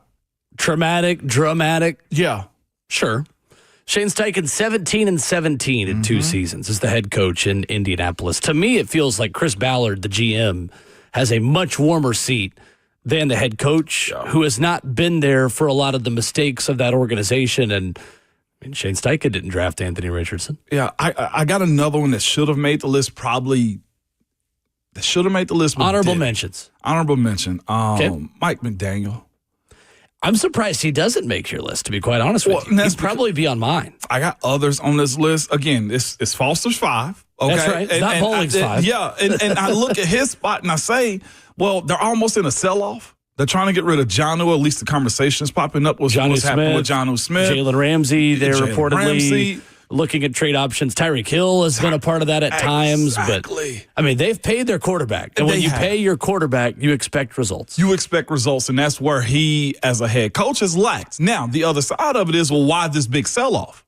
Like, is it so that he can reset? Also because you paid your quarterback. And so is that side of it for me, right? So the reason I didn't definitively put them on is because they have those outside questions as it pertains to stuff that maybe ownership or the GM wants and not them. Yeah, last season, Mike McDaniel and Miami going 8-9, missing the playoffs, still without his first playoff win. They froze in Kansas City 2 years ago with Tua Tagovailoa at quarterback, and of course his health has been a major talking point there as well. It is hard to hold all of Miami's shortcomings against McDaniel when usually they are at their worst when Tua is not healthy. Exactly. And Tua goes down and gets hurt. And everything in Miami is about keeping Tua Tagovailoa healthy and upright. Am I shocked if he gets fired? No. I'm not either. No, not shocked at all. Well, let's start then at number 5. On the Foster 5 of NFL coaches with the hottest seats, who is at number 5 on your list? I want to start off, Will, first with the definition from Merriam-Webster, okay? I actually looked it up. I was like, what is hot seat? You know what I'm saying? Like when Jim was asking for the rundown, he didn't know what the rundown was. On Meaning The Jim Office. Halpert, yeah. Yeah, on The Office, like I was just trying to figure out what is a hot seat. According to Merriam-Webster, it is the position of someone who is in trouble or is being asked many difficult or embarrassing questions. So we go to number 5. Number 5 on the Foster 5 is? He could be off this list, but he made it. It's Brian Callahan. Okay. You got Brian Callahan on the hot seat list. Because he's been asked many difficult or embarrassing questions about why are you doing the pods? What are you going to do with the quarterback? What are you going to do with Will Levis? The hard questions. How are you going to get better than next year? And that fits the mold to me. And I wrote down for him 3-14 with the rebuild in mind. Right? That is that side of it, too, for me with Callahan. Rookie number 1 overall quarterback selection. That's a part of it, and that's also a part of his job description moving forward.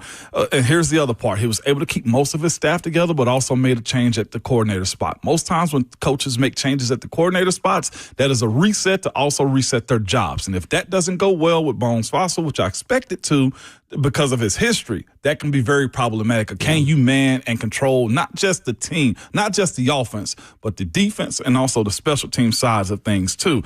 And here's the other side. You're in a division of young quarterbacks, and I think the AFC South is still ripe for the picking, no matter what Houston has done. And again, the other side for me is this. We've seen year 1 of him being totally opposite of Vrabel, somewhat getting the team to come together, only to go to 3-14. This offseason, there's been a little bit more sternness. I feel like attention to detail. But with that, we need to also see a reshaping of his leadership and how he controls and manages a game on game day. Again, and the last part for me is why it's a question of him being on the hot seat. How many wins above 3 wins from last year is going to keep him safe? Because if we go 5, we're talking about 8 wins in 2 years. This is a this is a winning league. That's the way I look at it. So that's the reason he made the hot seat for me. So I understand why he is in the discussion, because I do think there are so many first-year head coaches and teams with quarterback questions that anytime you go 3-14, this conversation is going to come up. I don't think the Titans are running from that either. I think they understand there are certain challenges and conversations you have to have as a franchise when you go 3-14. However, I don't think Brian Callahan should be on this list because of how much of a rebuild the Titans understand this is. And that, I think, is the interesting part of this. The win total has to matter because it's the NFL. But at the end of the day, it feels like this organization has more readily accepted that this is a process in 2025 more so than they were this time last year. Mm-hmm. And if you admit that, if you admit as an organization, and when Rand Carthon was let go and Mike Borgonzi was brought in and Chad Brinker was elevated to his current role, he said in that original release, we want first downs, not touchdowns. Facts. This is going to take time, and I'm paraphrasing, but the messaging was, hey, Amy Adams-Strunk is on board with the process and what has to happen for us to build this thing up. We can't get over-eager in the free agent market, in the trade market. We have to accumulate draft capital and not give it away. If you say all those things, to me, the message you're also sending in between those lines is, it means nobody's getting fired this year under any circumstance. And that is a difficult place to be in the NFL because the results do have to matter. That would be a level of patience I don't think we've seen here. At least in that's the point. Because I think they want to see it here. I hadn't seen this be the case. I'm ready for continuity. Yeah. I think the organization needs continuity. Maybe I'm giving too much leeway to Brian Callahan or to the organization. I'm just personally not ready to have a very serious hot seat conversation about Brian Callahan in all of 2025. Barring 0-17, Gotcha. barring something just absolutely disastrous, I really don't think Brian Callahan's job is under heavy scrutiny in 2025. I think the clock starts at him in 2026. What is the direct correlation to him or relationship to him with Cam Ward's success or failures this year? It's a good question. Because I think a lot of it is heavy on that end more than anything. If he looks anything, and I say this out of respect for him, but if he looks anything like Will Levis did last year, or there's a level of incompetence with his play and his ability to deliver, very questionable at that point. And that's what we don't know. That's what we don't know, which is why we're playing this game. But at the same time, you were patient in building up his wide receiving core. You were patient in a lot of the things that you did as an organization as a team this year.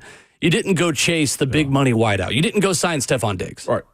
You didn't go trade for Tyreek Hill. You didn't make a L'Jarius Sneed adjacent move to help your quarterback.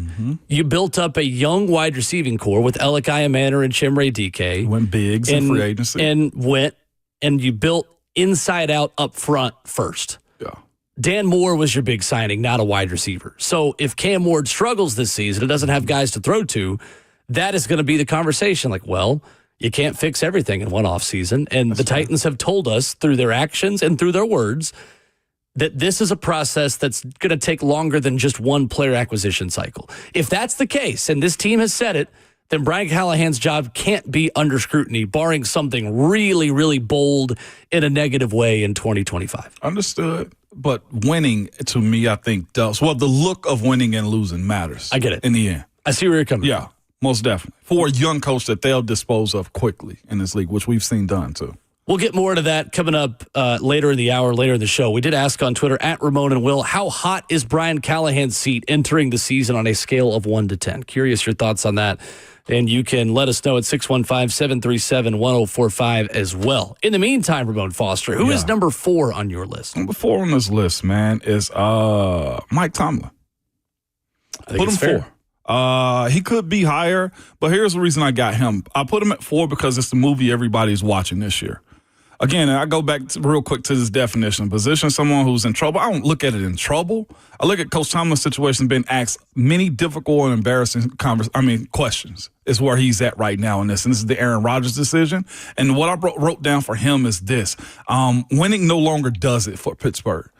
As far as the regular season goes, nobody cares about the record anymore. It's like dead ears. It's a broken record. It's an earworm at this point right now. Just get it over with. And I think a lot of people are waiting for that hammer to fall. And not just that, I would almost expect him to. This era doesn't care about the streaks or the records whatsoever. Winning the North would be cool, but also winning going into the second round of the playoffs is what he needs. But here's the other side of it, too.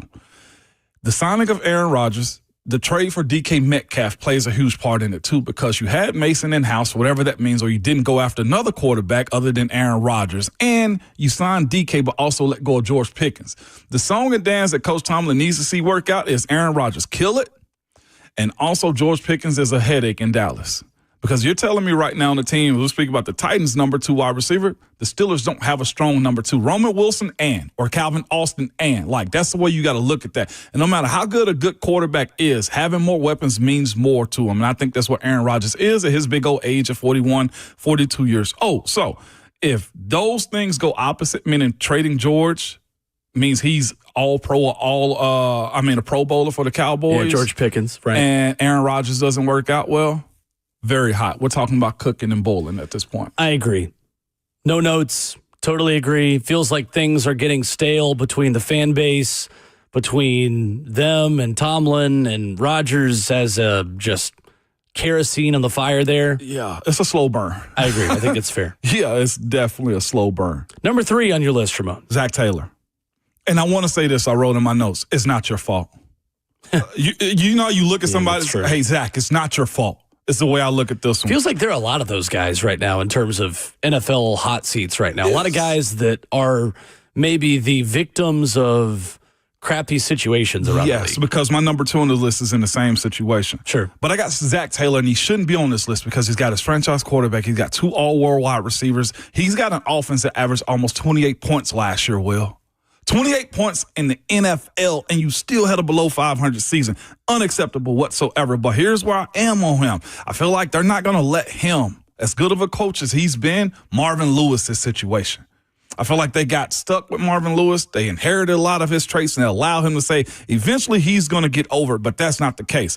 The way I look at it is, man, I mentioned it earlier. You changed it of you changed it of coordinators. They went from Lou Anarumo to Al Golden, former Miami Hurricanes head coach, to a defensive coordinator. And the way I look at him is this. The reason I say Shane is not your fault is because you got Trey Henderson that's had a lot of drama behind him this offseason, had Sam Hubbard that also retired from this defense, and you also got help in Shamar Stewart that you've yet to get signed to. And I look at this and say, no matter how good of an offense you have at almost scoring 28 points a game, there becomes a point to where you got to have something as a coach that stops his nosebleed on the other side of the ball, or they'll go find new leadership. The situations like his, Zach Taylor's in Cincinnati, you know what they go do?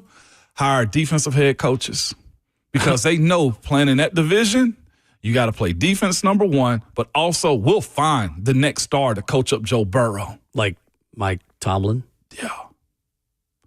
defensive head coach, Say what you AFC say. North. Oh, I mean, if Mike Tomlin's seat is hot and he's out, you think Cincinnati wouldn't call him? exactly. Oh, If Zach Taylor and the Bengals don't perform this season and don't make the playoffs this season? can I be real? In the Titans situation, if we're talking about 3 to 5 wins again and Mike Tomlin's let go, are you calling him for Tennessee? And it changes the way you view guys in the Zach Taylor tree, It does. to be quite honest with you. If it doesn't work out for him there. And again, it's not totally his fault. It is Cincinnati. But that's why And Cincinnati struggles to pay its players. They have on offense. On defense, there are still many question marks for the Bengals this season. it's not his fault, though. We'll get to the top 2 of the Foster 5 when we come back. The 2 coaches with the hottest seats in the NFL after this.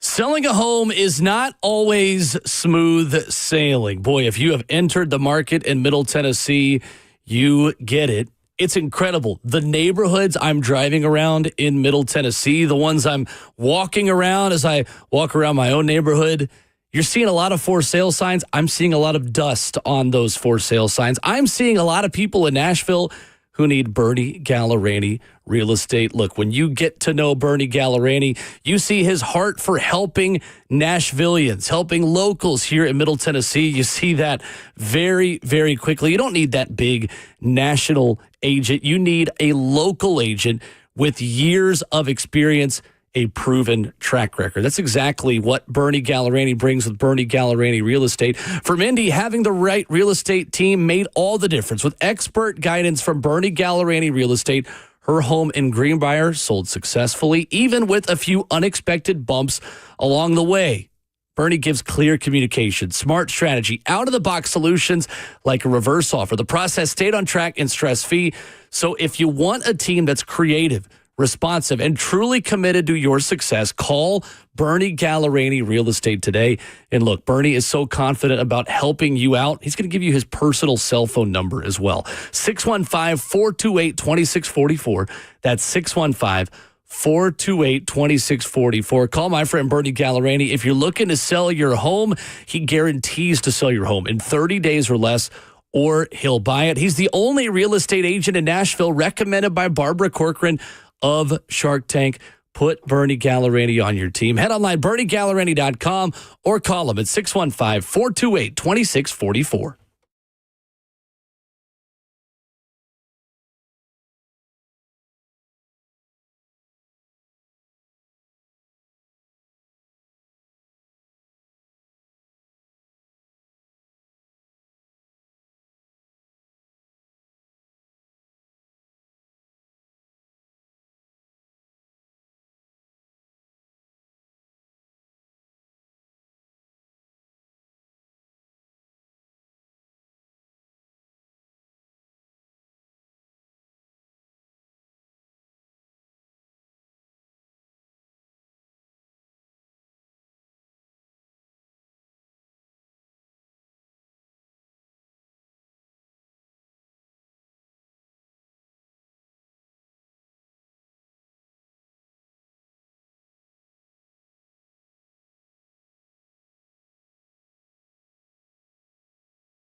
Wrapping up the first half of the show in hour number 2, this is Ramon and Will, fueled by Scooters Coffee. Visit a locally owned location near you, Rivergate, Smyrna, Brentwood, White House, or Mount Juliet. We are in the Foster 5 here in hour 2, as Ramon Foster ranks the top 5 hottest seats for NFL head coaches. We are at numbers 1 and 2. Ramon, who's got the second hottest seat in the league entering 2025? It's going to be a head scratcher to some of his big supporters, because he's loved by so many others, but clearly not by his employer. That's Kevin Stefanski. I thought you might go that direction. Okay. He is, last playoff game was in 2023, where he won Coach of the Year for at Houston. Second time. Yep. But lost. Yeah, lost at Houston. Yeah, got smacked by young C.J. Stroud, 45-14 in that game, man. Here's the biggest issue with him. Like I said, he's one of the best head coaches around that's probably not loved by his front office management, or they don't consider him when it's time to make decisions, i.e. Deshaun Watson, right? I'm sure it's probably exciting when he first got signed, but you see how that somewhat unfolded. Not just that, you brought non-football issues inside of a locker room where they only want to focus in on football. At least that's your plans anyway, man. But right now, he's got a few months and 5 quarterbacks to figure out who's going to lead them. I do believe he's a good coach trapped in Cleveland, and this is why his employer doesn't love him. Again, here's another botched operation at the quarterback spot where they got to figure out who's going to end up being the guy. They probably start off with Joe Flacco. They got the 2 young quarterbacks in Dylan Gabriel and also Shedeur Sanders. But from my understanding and the people that's been around it, they want Kenny Pickett to be the guy moving forward.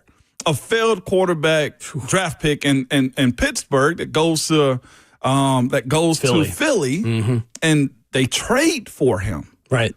To come into Cleveland. And not just that, the optics that they had as a staff whenever they had to draft Shedeur Sanders. When the owner told them to draft Shedeur Sanders? Yeah. You know what I'm saying? So it's that side of it for me that they got to deal with non-football stuff as a pertain. Well, it is football-centric, but here's the guy that's trying to find one quarterback. You place 2 rookies and a trade in front of him and say, hey, make this work. Oh, also, Deshaun Watson's still here. Yeah, right.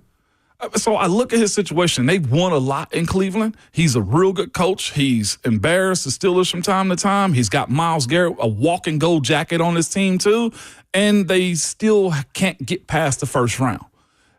Again, I think he's a better coach outside of Cleveland, Ohio. I think it's fair, and it is interesting to me. You have 75% of the AFC North on this list. Zach Taylor, Mike Tomlin, and Stefanski. I just can't find anybody else that was justifiably more than what those guys had up against them this year. Because, again, fair enough. You got Lamar Jackson that's also in your division. Yeah. They got to make it happen. John Harbaugh is running it. And it's at the moment a long tenured guy and Mike Tomlin has got to figure it out, and 2 coaches that have yet to answer the call. I mean, I know Zach Taylor went to the Super Bowl. 2 coaches that are kind of caught in the shrapnel of bad organizational decisions. Yeah, for sure. And things that maybe aren't totally their faults. Well, the same could be said about the person who has to be number 1 on your list, and I think has to be number 1 on everyone's list, right? It's Brian Daboll, the New York Giants. It is. No question. Absolutely no question. Another guy who's been NFL Coach of the Year. What is the storyline behind NFL Coach of the Year? Mike Vrabel was too. Mike Vrabel was Coach of the Year. Then a year later, see ya. I guess I was going to say who's been a good coach that won it, but Andy Reid's won it. Bill Belichick's won it. So it's good coaches. Good coaches have won it too. But I mean, I think the bigger discussion is you can win Coach of the Year in a couple of bad draft picks or a couple of bad contracts to guys that either shouldn't get them or get hurt when they get them. And it comes crumbling down on top of you very quickly in the NFL. I would have never guessed that that Kevin Stefanski was a 2-time Coach of the Year. Coming out of Cleveland. Either that's charity or I don't know what the heck. But here's what it is with Brian Daboll's situation. They chose a running back with the same coordinators that he had last year. That's the issue. Last year, their team was scoring 16 points a game offensively and giving up over 24 a game. And you run it back with the same coordinators. On top of that, with the incorporation of Jameis Winston, Jackson Dart, and also Russell Wilson as your quarterbacks, on top of having Tommy DeVito.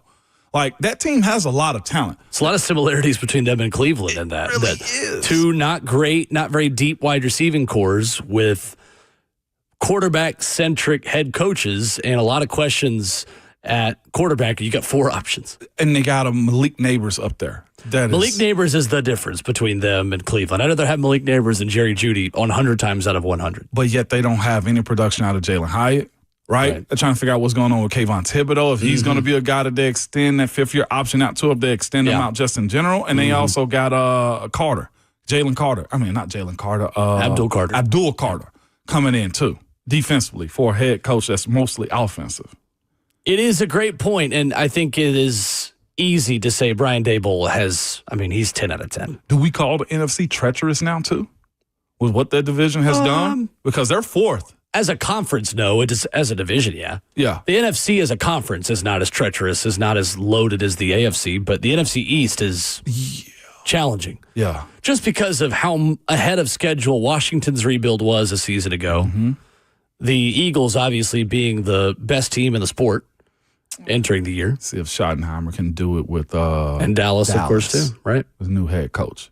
I have no idea what to expect from them as a team. The Cowboys? Yeah. Yeah, me either. So you've got the Foster 5 hottest seats in the NFL. Brian Callahan's 5. Mike Tomlin's 4. Zach Taylor is 3. Kevin Stefanski's 2. And Brian Daboll's 1. Yeah, that's what I said. We did ask on Twitter as well. I think it's a good list. I think it's the only change I think I would make is at 5. For Steichen? I think I would take, I don't know. I think I would take Brian Callahan off. I think I would go Mike McDaniel 5th. Okay. In Miami. Yeah. Because they have higher expectations. And that's what this is about in the NFL. I don't think it's about just raw wins and losses as much as it is the sense of urgency of ownership and apathy setting in when you've already paid a lot of guys. And if Mike McDaniel moves on from Miami, what does that mean for Tua Tagovailoa? Because right now Tua is a good fit for Mike McDaniel's scheme and his system. But what if that system isn't there anymore? Then we have a different discussion. I think the other one that's an interesting one for me and solely based off of the expectations is Sean McDermott in Buffalo. Really? I don't think his seat is hot, but I think it could warm up quickly if he continues to not get over the hump in the AFC. And that's really harsh on him, but it's the NFL. It's a harsh league. They are the type of team, to me, Ramon, that would maybe fire their guy or at least contemplate it if the right coaches became available. And I'm specifically thinking of Mike Tomlin. Yeah. I think there are teams that would be interested in Mike Tomlin if he became available, who probably wouldn't fire their coach if Mike Tomlin wasn't available. You know it. The other one I think of in that equation is Carolina, because David Tepper's in charge in Carolina, and you just never know. You just never know. I mean, Dave Canales led the Panthers to a 5-12 record in his first season. Mm-hmm. But say we live in a world where Bryce Young doesn't take a step forward and takes a step back. Could David Tepper get angry enough to not just throw ice on fans, but throw ice on Dave Canales? I don't know. But I like your list. I think it's a good list. Yeah. I think it's solid. We asked a question on Twitter at Ramon and Will. How hot is Brian Callahan's seat on a scale of 1 to 10? Want to get to some of these answers, Ramon, when we come back, because we have got both extremes. We've had one person that says a 1, another who says he is sitting on Satan's throne. More of your reactions to that question next.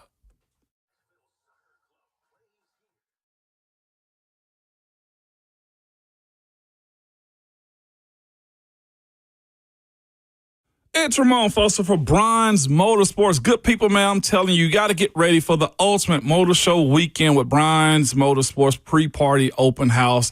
It is for the Southeastern Truck National. It will be Friday, July 11th at 5 p.m. We're talking about live DJs, giveaways, food trucks, and, of course, a jaw-dropping showcase of beautiful rides. You know the work that Brian Motorsports does, and you know everybody shows up to support, too. But I'm here to tell you, it's more than just a party. It's happening at Brian's Motorsports. It's 789 West Main Street in Hendersonville. So I'm telling you, I've been before. They've got almost anything you can think of, from the rides to the good times to almost anything if you want to just get out and be a part of what they got going on. So bring the family, hang out with fellow enthusiasts, and soak up the incredible atmosphere. Again, the pre-party is July 11th at 5 p.m. on the streets of Hendersonville. See you there, good people.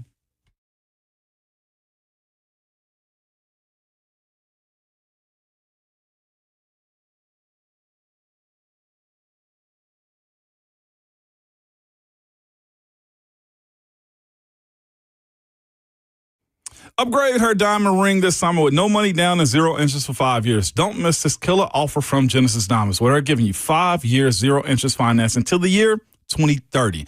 Not just on engagement rings, it's also on earrings, bracelets, bands, colored gemstone, jewelry, pre-owned Rolex watches also. Buy now, pay nothing down, and spread your payments over 5 years with 0 interest. So that $5,000 gift comes out to just about $85 a month, and that luxury pre-owned Rolex starts at about $150 a month. This is an insane offer from the jeweler that's always finding ways to bring you more value. All GIA certified diamonds are included in this. The rounds, princess cuts, ovals, pear shapes, cushion cuts, emerald cuts. Whether you get a $5,000 diamond or a $50,000 diamond, you can spread your payments over 5 whole years. Lab-grown diamonds are also included in this. You get the Genesis value price on anything where you pay 0 down and spread your payments over 5 years. But hurry, this is a limited time offer that ends June 30th and will not be extended. Genesis Diamonds, they're located in Green Hills and Cool Springs.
It is 8:02. Good Tuesday morning from the 104.5 The Zone Studios. I'm Justin Hawkins. In NBA news yesterday, Indiana Pacers guard Tyrese Halliburton had surgery yesterday in New York to repair his torn right Achilles that he suffered in Game 7 of the NBA Finals on Sunday.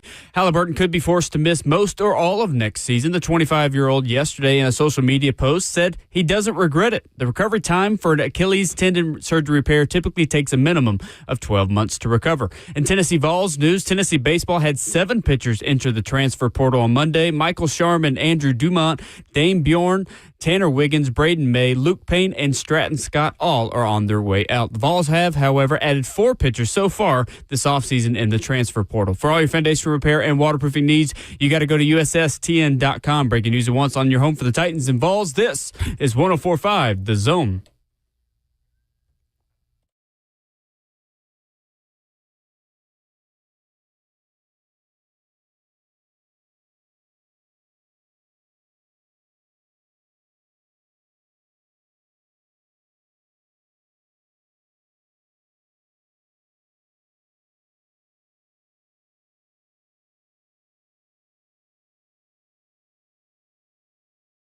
Second half of the show and hour 3 here already on Ramon and Will, fueled as always by Scooters Coffee.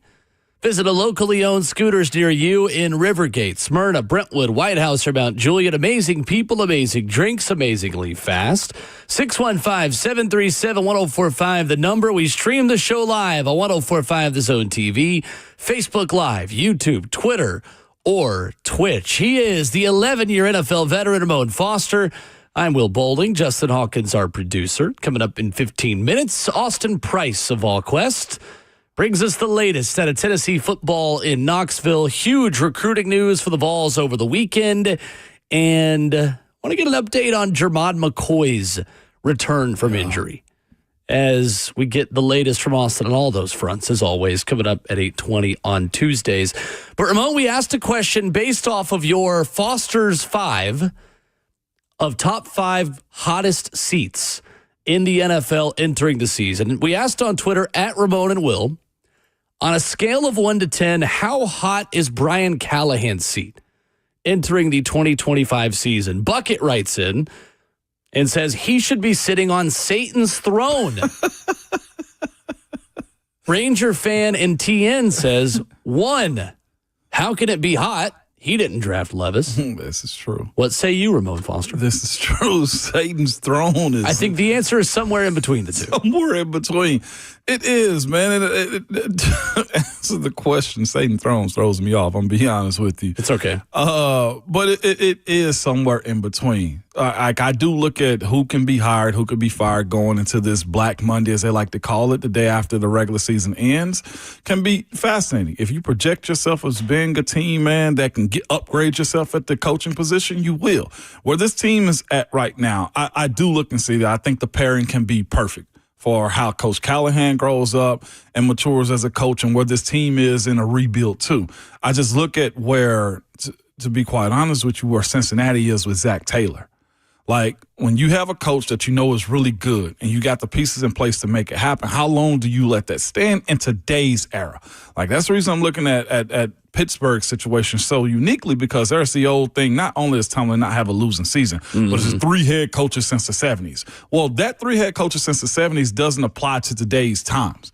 We're watching right now coaches get let go for less as it pertains to how they win or who they beat.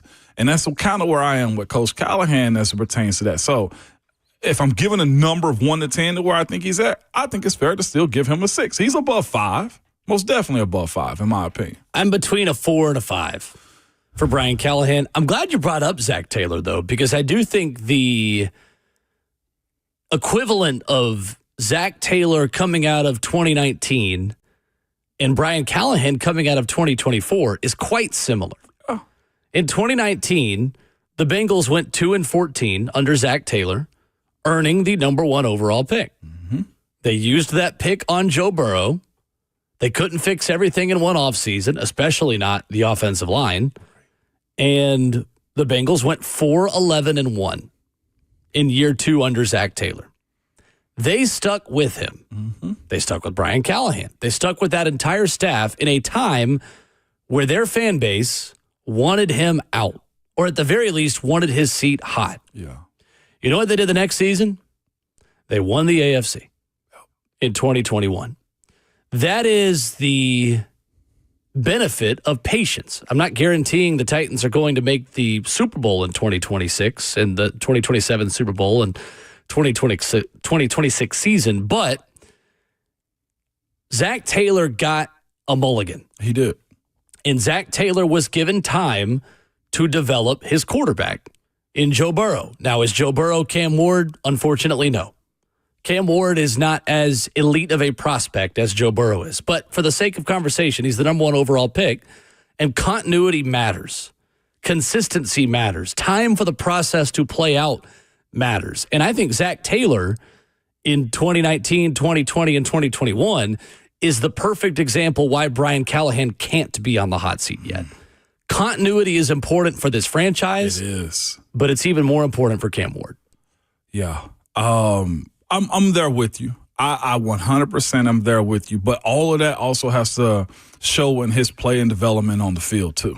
That's where it gets a little dicey. I mean, they can't go 0-17. No, they can't go 1-16. There are ways where Brian Callahan is in a difficult situation. I just don't see that being a world we live in this season. And I, as a human, am more likely to give you the benefit of the doubt as a coach because I just don't always think firing the coach is the easiest way to get better. I 100% and I know agree with you on you're in that one, same mindset as well. 100%, but there's also the element of play that has to unfold on the field too. Like, it's one thing to know that he's a smart brain. Or some people, man, I'm just not a good tester. Like, maybe his ability to give information is good, but his guy's ability to perform it is a totally different story. This is, I think, this is the biggest test that Coach Callahan has. Going from a guy like Will Levis to going to a guy like Cam Ward, that you see has the easiness of his nerves, right? That you see has the demand to be great and also stay in his shell. That's the reason I say, like, for him, management of this quarterback, QB1, is going to be, I think, the most crucial part of it. And also, how many wins over 3 is going to get the job done. That's just where I stick with him because the idea that he deserves a mulligan, yes, I do agree with you there. I've said that. But as it pertains to how quickly you can uproot a coach and still establish some level of competency going from one coach to another on the quarterback plays a part in it. And I was thinking earlier as we spoke about Mike McDaniel in Miami, the Miami Dolphins head coach. If he is let go, do you try to bring in a guy like him to call plays for you? If your system isn't working? Right. There are other adjustments you can make as an organization and as a coaching staff than just firing the coach. Yeah. And I'm a huge advocate of stability. And I think this franchise needs and deserves that too, because again, you have a pathway to decide this is what we look like moving forward. Right. It's just that is Coach Callahan going to incorporate that more this year? Is he a part of it? Right. Yes, exactly. So on Facebook Live, you can join us, Facebook Live, YouTube, Twitter, or Twitch. Broderick writes in, says, Callahan dang near got fired last year. He's at least a 7.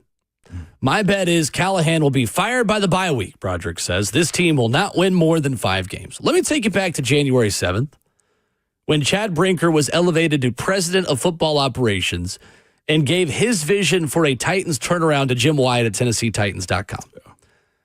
Chad Brinker told Jim Wyatt, it's important that we are disciplined in how we make our decisions moving forward. Like, we don't stray from our core principles and what we believe in. We say yes to these things and we say no to these things. And that's sometimes hard to do. Chad Brinker goes on, again, January 7th, when he was elevated to president of football operations by Amy Adams Strunk in this organization. Quote, there's a lot of pressure to win now, but if we truly want to be one of those elite franchises in the NFL, I firmly believe this is the path we need to follow. And over time, we have to have a focused, methodical approach where we are measuring our success by first downs and not touchdowns. Touchdowns are going to come. Let's get on base. You don't have to swing for the fences, but the home runs will happen. They are going to happen. This philosophy, this vision, it works, end quote. When you say those things, you admit that you're in a rebuild and that you're not firing your head coach if things don't go well right at the beginning of the race. You're running a marathon, not a 100-meter sprint. 100%. I agree with you. That is the new vision of the franchise. I love what he said. And we've yet to have a calendar year to evaluate if that holds true. And that's the only pushback I have from that is that true if you are miserable on Sundays? Right. That's the biggest issue that you have. Can you as a fan base, can you as an organization stomach some of the negatives and some of the bad days that are going to be a part of a rebuild? Yeah. And are you willing to not immediately hold your head coach accountable for those challenges? Because what I feel like I've learned this offseason, going into the Cam Ward draft lotto, is this. This fan base cares about this quarterback.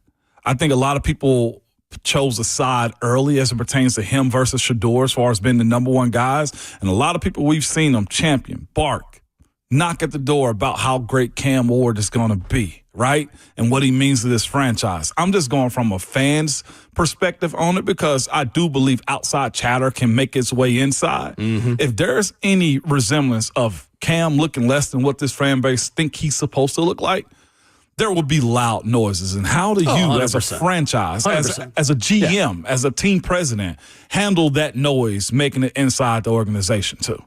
You tune it out. You have to. But to that same point, we haven't seen that be the case in the last 5 years. It's true. And this new method of operating, this new method of thinking, and the vision moving forward is slow, is methodical, the way it's supposed to be. But this is a results-driven league. And you got to get them quick. You do. NFL's not for long, right? Not for long. For anybody at that point. We got college players, Castellanos, talking about he's out here trying to save jobs himself. Like it's trickulated down to the college world. To Broderick's point, Brian Callahan will not be fired by the bye week. That's just not going to happen. That's week 4, isn't it? No, it's later this year. I'm thinking last year. But not going to happen. Yeah.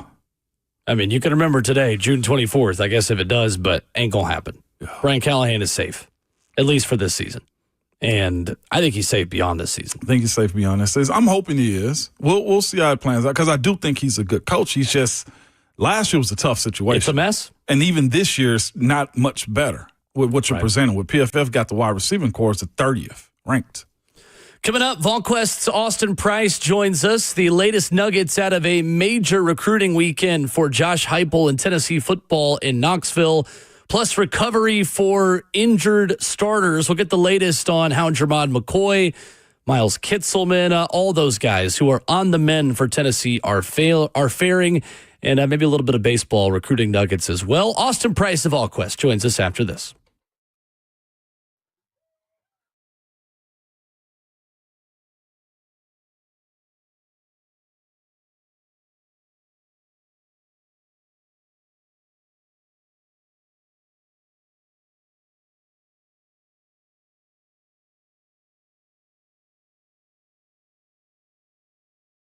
It's Ramon for Hiller Plumbing, Heating, Cooling, and Electrical. Good people, nobody wants to deal with a plumbing, HVAC, or an electrical emergency.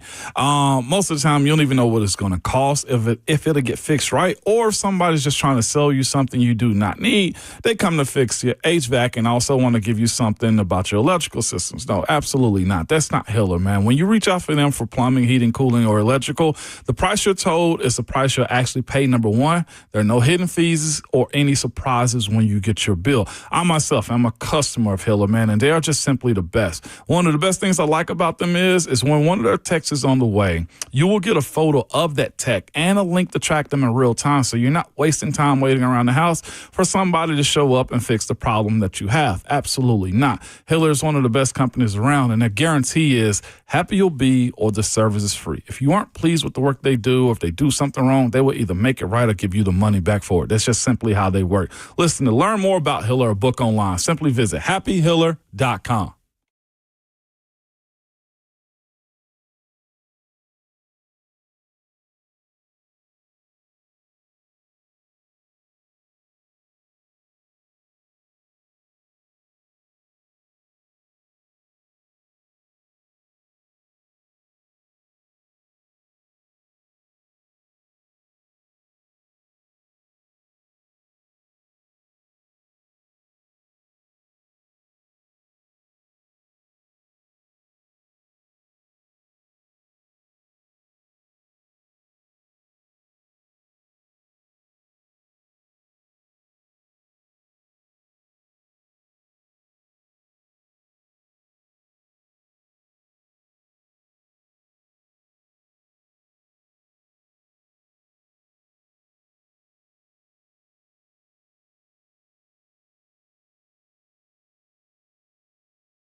It's Austin on Ramon and Will. As the glass breaks, we get the latest news out of Knoxville.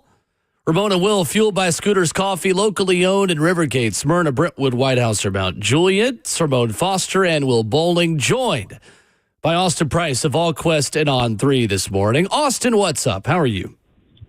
I'm doing great, guys. Does anybody do that intro better than Will does, though? I mean, it's not quite Jim Ross, but it's pretty close. I could never be Jim Ross. I'm just trying to build the hype, Austin. You got the best nuggets, the best insider info possible. I've got to set the stage for you.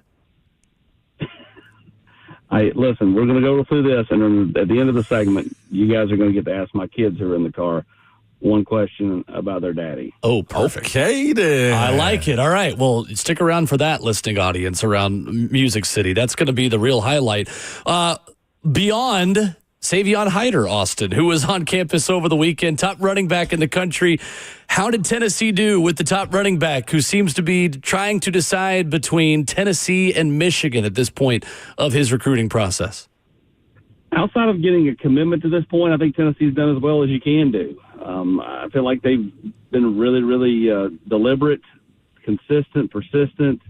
The relationship with Darrell Sims for Savion is really top-notch. Now, Savion does not do interviews and plays things really close to the vest. I did have a chance to kind of chat it up with him a little bit off to the side, and I think the visit really went about as well as you can imagine it went. And I thought Tennessee did a really nice job. The question for me with Savion Hyder is when does he do something? Because there's a notion out there that he's going to take this all the way to September and watch some games and see how the teams are doing and that type of thing. If that is the case, then this thing is going to be like David Sanders on steroids for 2 months.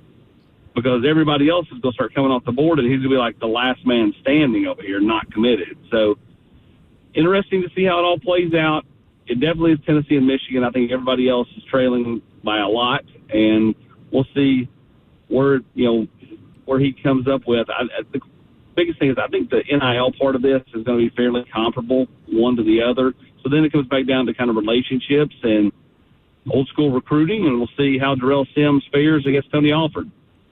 Austin Price with us this morning. Austin, you bring up something that just really piqued my interest right there, and the idea that you have position like running back that's been devalued in the NFL in a sense, be still so popular in college. Why is there a difference in having a guy that play running back be a 5-star and you wait on him to see his commitment versus the way they're valued in NFL, I guess is what I'm asking. Why is that position still so important? It is because the game is different in college. It obviously has moved a little bit more towards the NFL model, but when you really watch the two products, they're still a pretty big canyon apart. And I think the running back position is still more valuable in college. And in college, the running backs all have tread on the tires. I think a lot of times with the NFL spot, you wonder how much tread is on the tires. And so the money is not quite what it used to be for a top-end running back compared to the other positions. And so I think that's the biggest reason why the game's still a little bit different, and then kids don't have as much wear and tear. Makes sense. VolQuest, Austin Price with us. So, Austin, looking at that recruitment with Savion Hyder, and we've talked with you, we've talked with Brent on Fridays about Tennessee closing, especially with these high 4-star and 5-star level athletes.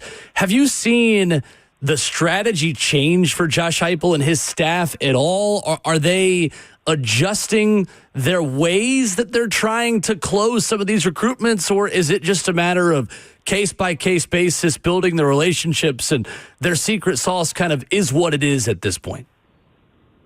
I think it's case-by-case. I do think they are never going to be a program that tries to squeeze a kid, push a kid to do something.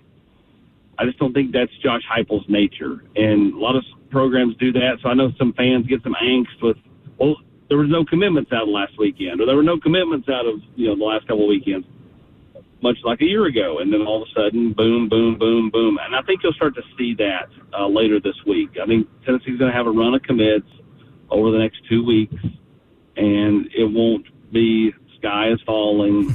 I thought Tennessee had a really good weekend with several key players like Braden Rouse and Joel Combe, both kids from Kell High School down in Georgia. I thought Tennessee did a really nice job with a couple of other, in-state players this past weekend. But at the end of the day, they're never going to be ones that push. And Brett Kolajay kind of talked about that with Matt Ray, his mom did. It's like how they appreciate how Tennessee, it was just a normal weekend, and they were hanging out and spending time. And does that, end up with Brett Kolajay in this class? I don't know. But I think, every kid is looking for a lack of pressure when they go on these visits. But a lot of schools have success when they do put the pressure on because kids don't want to lose their spot. And they may like two schools, and when one all of a sudden might come off the board, or you're told is going to come off the board, they feel the pressure. Well, I need to get in and not wait. And I may not see that other school I like, but I'm going to secure my spot at this school. And that happens a lot. Austin, Carson Snead, local prospect at tight end, an early Tennessee commit, grew up a Vols fan, now down to Tennessee and Florida as he talked with you guys, continuing to look around a little bit. How much of a threat are the Gators for the childhood Tennessee fan here from Middle Tennessee? I think they're obviously a threat enough that he took the visit. Do I think that the kid that gave Brent Hubbs quotes a year and a half ago, 2 years ago, about surviving the Butch Jones, I've said that. I will maintain that. If the kid ends up in Gainesville, I'll say that's a shocking turn of events and part of this era of recruiting, where a kid grows up a fan of a school, but at the end of the day, goes to Florida for whatever reason. And so I just think ultimately Tennessee ends up with Carson Snead. I think that's deep down, that's where he wants to be. I think he's enjoyed the process. He's enjoyed the chase from other schools. But it just feels like to me Tennessee left last weekend with a lot of momentum. And so we'll see where it all goes. He's hoping to make some kind of final, quote, final decision in the next couple of weeks. Either way, Florida or whoever's not going to stop until he signs in December. So I think for me, Carson Snead has started to trend back in the direction of Tennessee after taking these visits, and we'll see if the Vols can keep the momentum until he makes the, quote, final decision in the next couple of weeks. Keeping it in-state, man, I had the pleasure of being around this weekend just a little bit, man, and I ran into Kamari Blair out of Kirkwood and Clarksville, man. It seems to be another lineman that the Vols have on their list. How are you evaluating him? Does he remind you of a young Ramon Foster? What's that? Does he remind you of a young you? He did.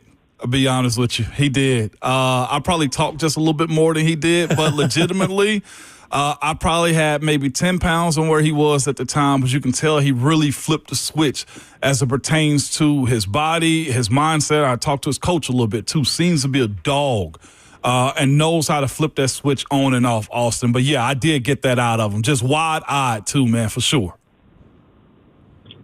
Came into the weekend, I think Tennessee was trailing. I think deep down he's always kind of wanted Tennessee, but Tennessee was late to offer. They offered about a month ago. They put the full court press on. He had a great time at A65 Live. Left there feeling like Tennessee's got the momentum. Then started to take visits. He visited Wisconsin. He visited South Carolina. He visited Ole Miss. And it felt like Tennessee was back trailing a little bit. I thought when he left campus Saturday night, because he was going on a family vacation on Sunday, that Tennessee had the momentum back. But, again, goes away for vacation, talks about it, prays about it, meditates about it, does all the things that the kids do. Where are they at that point? You can leave in a great spot one weekend and then be out of the running the next. That's just kind of modern-day recruiting. So Tennessee's got to do a good job of trying to stay on top of him. But in talking to him, he sounded like he was going to turn the phone off. He's going to be gone for about 10 or 11 days. And so he's going to turn the phone off and, try to work towards a decision. But it certainly felt like when he left campus, Tennessee had the momentum back for Kamari Blair, who is a big 6'5", and that's not a paper 6'5". He's a legit 6'5", big 300-pound offensive tackle with very long arms. Yeah, no doubt about it. I'll tell you somebody else, Austin, I've seen bouncing around as far as like his ratings. I've seen him be a 3-star. I've seen him be a 5-star. But he is a big human being out of the Baylor School in Chapman, and that's Gabriel Osenda. How do you view him in this cycle? Is it potential for 5-star, or why is there discrepancies between his ratings, if that matters? Well, kid comes from Canada, and I think for Gabe, started out as just kind of a mountain of a young man, a big-bodied kid, but he's kind of filled into his body a lot. And you're right. I mean, he's 6'7". I mean, he's a big guy and 340 pounds. Right. So he doesn't look 340, right? Like he looks a little bit thinner than that. Yo. And I think has started to get more and more traction. I think you'll see him continue to rise in the rankings on all platforms, and ultimately be probably a composite 5-star, in the On3 rankings. Austin Price of VolQuest and On3, our guest this morning on Ramon and Will. Austin, I know the national guys at Steve Wiltfong and On3.com wrote about Joel Wyatt being considered a two-way player at Vanderbilt. Tennessee maybe seeing him more just on that defensive side, perhaps at edge rusher. How firm is that vision that Tennessee has for him? And how much of a player is Vanderbilt here on a decision that is being almost tossed up like a 50-50 ahead of a scheduled July 6th announcement at this point for the local product? I think it all boils down to what does Joel Wyatt want to be, right? Like, does he want to be a wide receiver safety? Does he want to be a Leo? Probably doesn't want to be the Leo, but most schools, including people I've talked to around the mid-state, think that no matter how a team is recruiting him, they view him long-term as a Leo. Sometimes you're just playing the game and recruiting. I don't think you can really do that in this era, because if kids don't want to play a position, you got to be honest with them, because ultimately they can just walk out on you 5 minutes later. This isn't the old days where you had to sit out a year and you could tell a kid, hey, yeah, you're going to play running back. And then you move him to linebacker and he goes into like tout mode. Like, I don't think you can really do that anymore, because kids can just leave. And so I think you have to be honest with them. I've continued to hear the last 96 hours or so, maybe 120 hours. I like throwing out more hours, that Tennessee's got some momentum there. And that's kind of where I maintain it's at. I don't think Vanderbilt's totally out, but at the same time, it certainly feels like there's been some really good dialogue with Tennessee over the last 3 or 4 days, and it just feels like right now, heading into the July 6th decision, that Tennessee is in a fairly good spot for Joel Wyatt. We'll see if they can keep the momentum until July 6th. Also, we're about to get into this topic from ESPN.com and some draft analysts that have Jermon McCoy as the number 1 corner in this 2026 draft class in all of college football heading into the 2025 season. McCoy obviously coming off the offseason knee injury. Any updates on his return from that knee problem and his recovery process getting ready for the season? He's been doing straight line running. He's not started change of direction yet, although I think that is coming in the month of July. And then it will boil down to, when does he get cleared? How does the staff feel about putting him out there and kind of testing the knee a good amount? For Jermon McCoy, the best thing going for him is Colton Hood, because Tennessee was able to get a player that's established, a really nice addition during the spring portal at a position of need that they probably did not see coming at that point in time. And I think that that's given them a little bit of a longer runway with Jermon McCoy. You don't have to rush him back. There is some buffer time, and I think that is much needed. At the same time, Jermon McCoy is a competitor, Will, and so he wants to get back on the field as quickly as possible. So to me, you have to be very cognizant not to let him rush himself along too much, but at the same time, once he's cleared by the medical staff and good to go, give him some reps. Let him wade into the water in the shallow end and see where things go. I think right now he is a little bit ahead of pace on the recovery, and we'll see how things continue to progress. Again, change of direction coming in the month of July.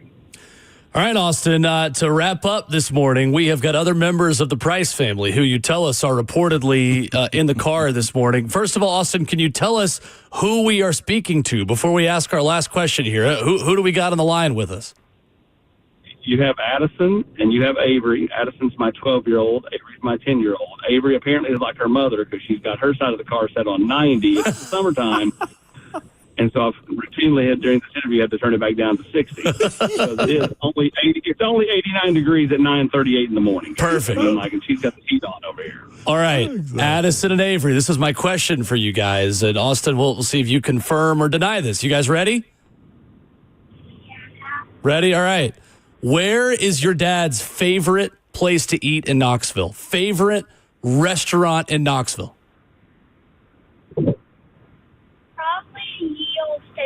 The old steakhouse. Austin, can you confirm that insider knowledge there? Addison, are you agreeing with this? No. What are you going to go with? Oh.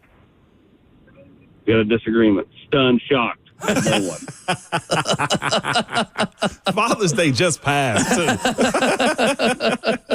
Yale Steakhouse is a good one, Austin. That is a good one. That's a good pick. Is it true, Austin? Addison is saying Hump Hammers, which is a little mom and pop burger place out in Powell. That's probably my favorite lunch spot. Okay. I go out there with my good friends Matt and Justin once a week and eat. But nice. As far as dinner, it probably would be Ye Olde Steakhouse. I do like to go out there from time to time. I like it. Or Lonesome Dove, the one. Solid. Yeah, I hadn't heard of that one. Solid. Okay. Have to broaden your horizons going to Knoxville this year, Ramon. Great suggestion right there. I like it. He is Austin Price joining us with a couple of special guests this morning from Knoxville. Our Vols insider at Austin Priceless on Twitter. Great stuff as always, Austin. Thanks, you, sir. Thanks, Austin.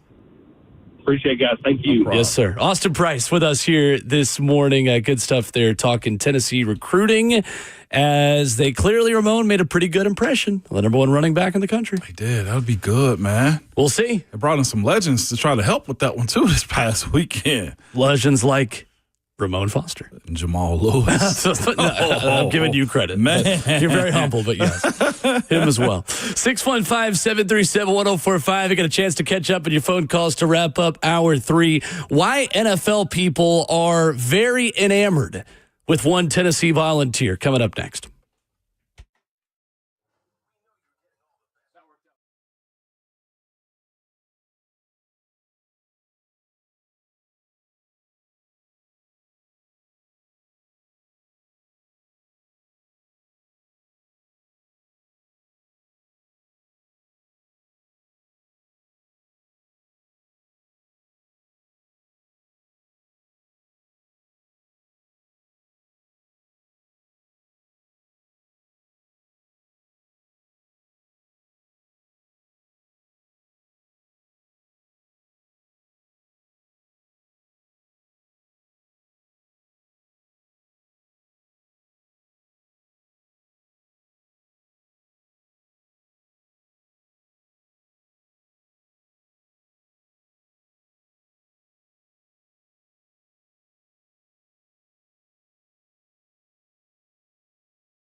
Ramon Will is fueled by Scooter's Coffee. We wrap up hour 3 with you right now on 104.5 The Zone. Mark Long of the AP coming up in hour 4. We're going to talk some Florida football. Talk about the Gators coming up in hour number 4. Again, we've promised you writers covering every SEC team this summer. That continues with another SEC team in Florida coming up at 9:20. 615-737-1045 is our number. NFL people, Ramon Foster, love Jermod McCoy. Jordan Reed and Matt Miller of ESPN.com each posted top 5 position rankings way too early for the 2026 NFL draft. Matt Miller has Jermod McCoy as his number 1 corner in the NFL draft class this upcoming season. Jordan Reed has him number 2, with only A.J. Harris ahead of him out of Penn State. Mm-hmm. Jordan Reed, writing about the toughest player to rank, says it's McCoy.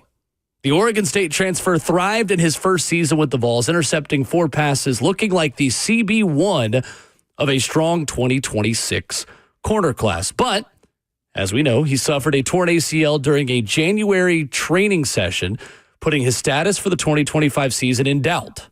Well, it's not in doubt, Jordan. I think he'll be back by the Georgia game, if I'm being honest. But says, can McCoy return to the field this season, and how would he perform if he does? Clearly, from Austin Price, he is cautiously optimistic that maybe McCoy is ahead of some of those checkpoints. Why do you think NFL people love Jermod McCoy so much? Because the league is such a passing league. He also just has a knack for being able to turn around, spot the ball, tip the ball up, and make plays on it too. He's quick in and out of his breaks, man. He doesn't look like Will to me. He's a guy that's nervous around the ball, and I think that plays a whole lot more of it than anything. Like, we speak about, like, Cam Ward's ability to just be even killed in a sense.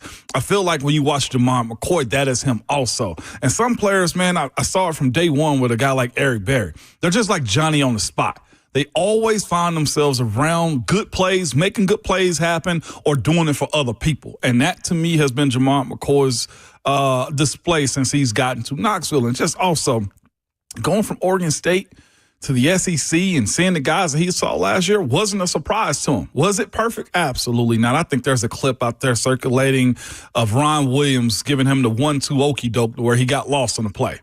Hey, it happens. But his bed of work speaks for itself, man. You don't just jump into this league and make plays the way he did. He's got a lot on his plate moving forward, though. Jermod McCoy has some attributes that I don't think you can teach. And you talk about the quickness, the ability to mirror a wide receiver in coverage and watch their hips versus their shoulders and their eyes and all the eye candy to try to fake him out. He's just so sticky in man coverage that's the word. Jermod McCoy has high-level NFL potential. Mm-hmm. As good of a defensive prospect, to me, that Tennessee has had in a decade on defense. I think he is a better prospect than even James Pierce Jr. was at this point last year. And James Pierce Jr., we knew, had high level expectations. But I think, to me, the question for Jermod McCoy beyond the health, and let's just assume that he's back by the time Tennessee plays Georgia, is the Eric Berry effect that you mentioned. And you watched it as much as anybody when Eric Berry became a household name in the SEC. Yeah. Other guys were getting picked on in the Tennessee defense. Maybe not picked on, it's probably not the right word, but quarterbacks were making it their number 1 objective to throw it where Eric Berry wasn't. Yeah. So there is a big onus on Ricky Gibson and on Colton Hood, the Colorado transfer, who Austin Price just mentioned with us a few minutes ago, to force guys to have to go at Jermod McCoy. Facts. Because Jermod McCoy is the kind of corner that you name islands after. Mm-hmm. It's McCoy Island. McCoy Island. Yeah. Wherever he's going. Yeah. And there are very few receivers that are going to have their way against him in coverage. It's a really big season for Ricky Gibson on the other side of that Tennessee defense. And that was the struggle that Tennessee had in Columbus. It wasn't Jeremiah Smith tearing up Jermod McCoy that was the problem. It was whoever was going after everyone else in the Tennessee secondary. And that's going to be the big objective, because good SEC programs and elite teams don't just have one wide receiver. They have 2. They got 2. They have 3. They have 4. Mm-hmm. And not just that, though, man.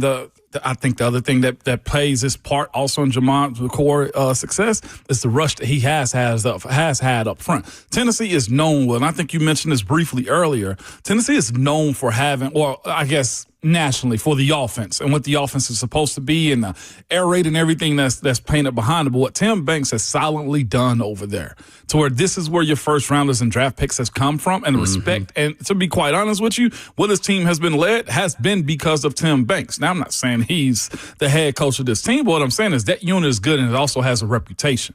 When you have that, Will, on top of having a rush that backs up the coverage on the back end, this is where Jamont McCoy has the ability to just simply make plays. And I think that is huge for him and everybody back there in that secondary, too. With a linebacker group right now, too, that should be stronger than it was last year. And I expect those dudes, I hope those guys are better in coverage than they were last year at times, especially against the likes of like Georgia. I agree, and I think that is where this being a junior season for a local product and borderline five-star athlete in Arion Carter becomes significant. It's a really big year for Arion Carter and the Tennessee inside linebackers because you're probably not going to have as good of a front seven as you did last year. No. It's just the reality of the situation. It's you uncertain. lost a lot. Yeah. You lost a lot. You lost Omari Thomas. You lost Omar Norman Lott. You're losing James Pierce Jr. You are reloading at a position of strength on the defensive line for the first time in a good while. So who else on that defense can take a step up?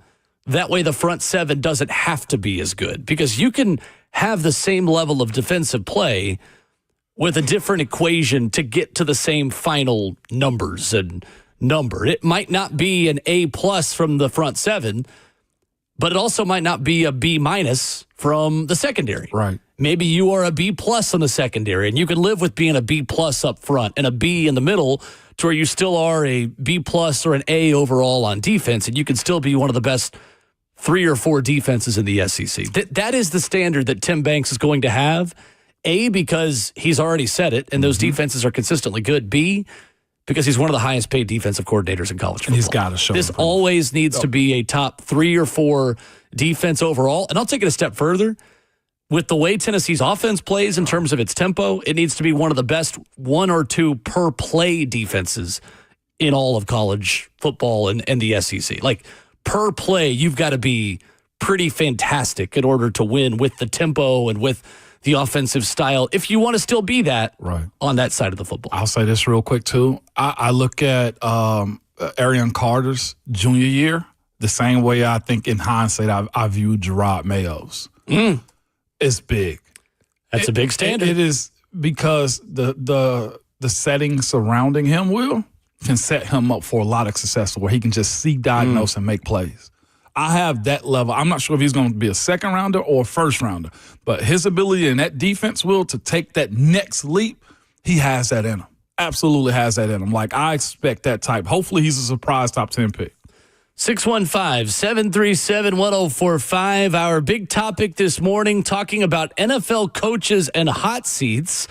We'll give you the Foster 5 hottest seats for NFL head coaches coming up and what it means for Brian Callahan. Plus, there is Record Watch, Ramon Foster, on a historic, significant record in sports that might be in jeopardy. We'll talk about that next.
It is 9:01. Good Tuesday morning from the 104.5 The Zone Studios. I'm Justin Hawkins. In NFL and AFC South news, despite a shoulder injury forcing Indianapolis Colts quarterback Anthony Richardson to miss minicamp, Richardson says that he will be just fine and to expect him at the start of their training camp in July. A trade in the NBA yesterday as the Boston Celtics traded guard Drew Holiday to the Portland Trailblazers for Anthony Simmons and 2 second-round draft picks this year. In Tennessee Vols news, Tennessee baseball had 7 pitchers enter the transfer portal on Monday. Michael Sharman, Andrew Dumont, Dane Bjorn, Tanner Wiggins, Braden May, Luke Payne, and Stratton Scott all are on their way out of Tennessee. The Vols, however, did add 4 pitchers in so far in this transfer portal.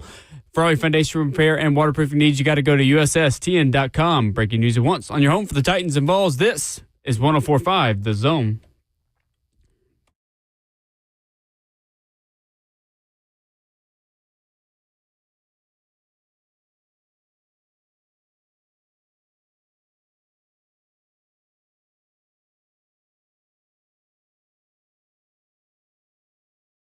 Hour number 4, away we go for 60 more minutes on your Tuesday morning. This is Ramon Will, fueled by Scooters Coffee.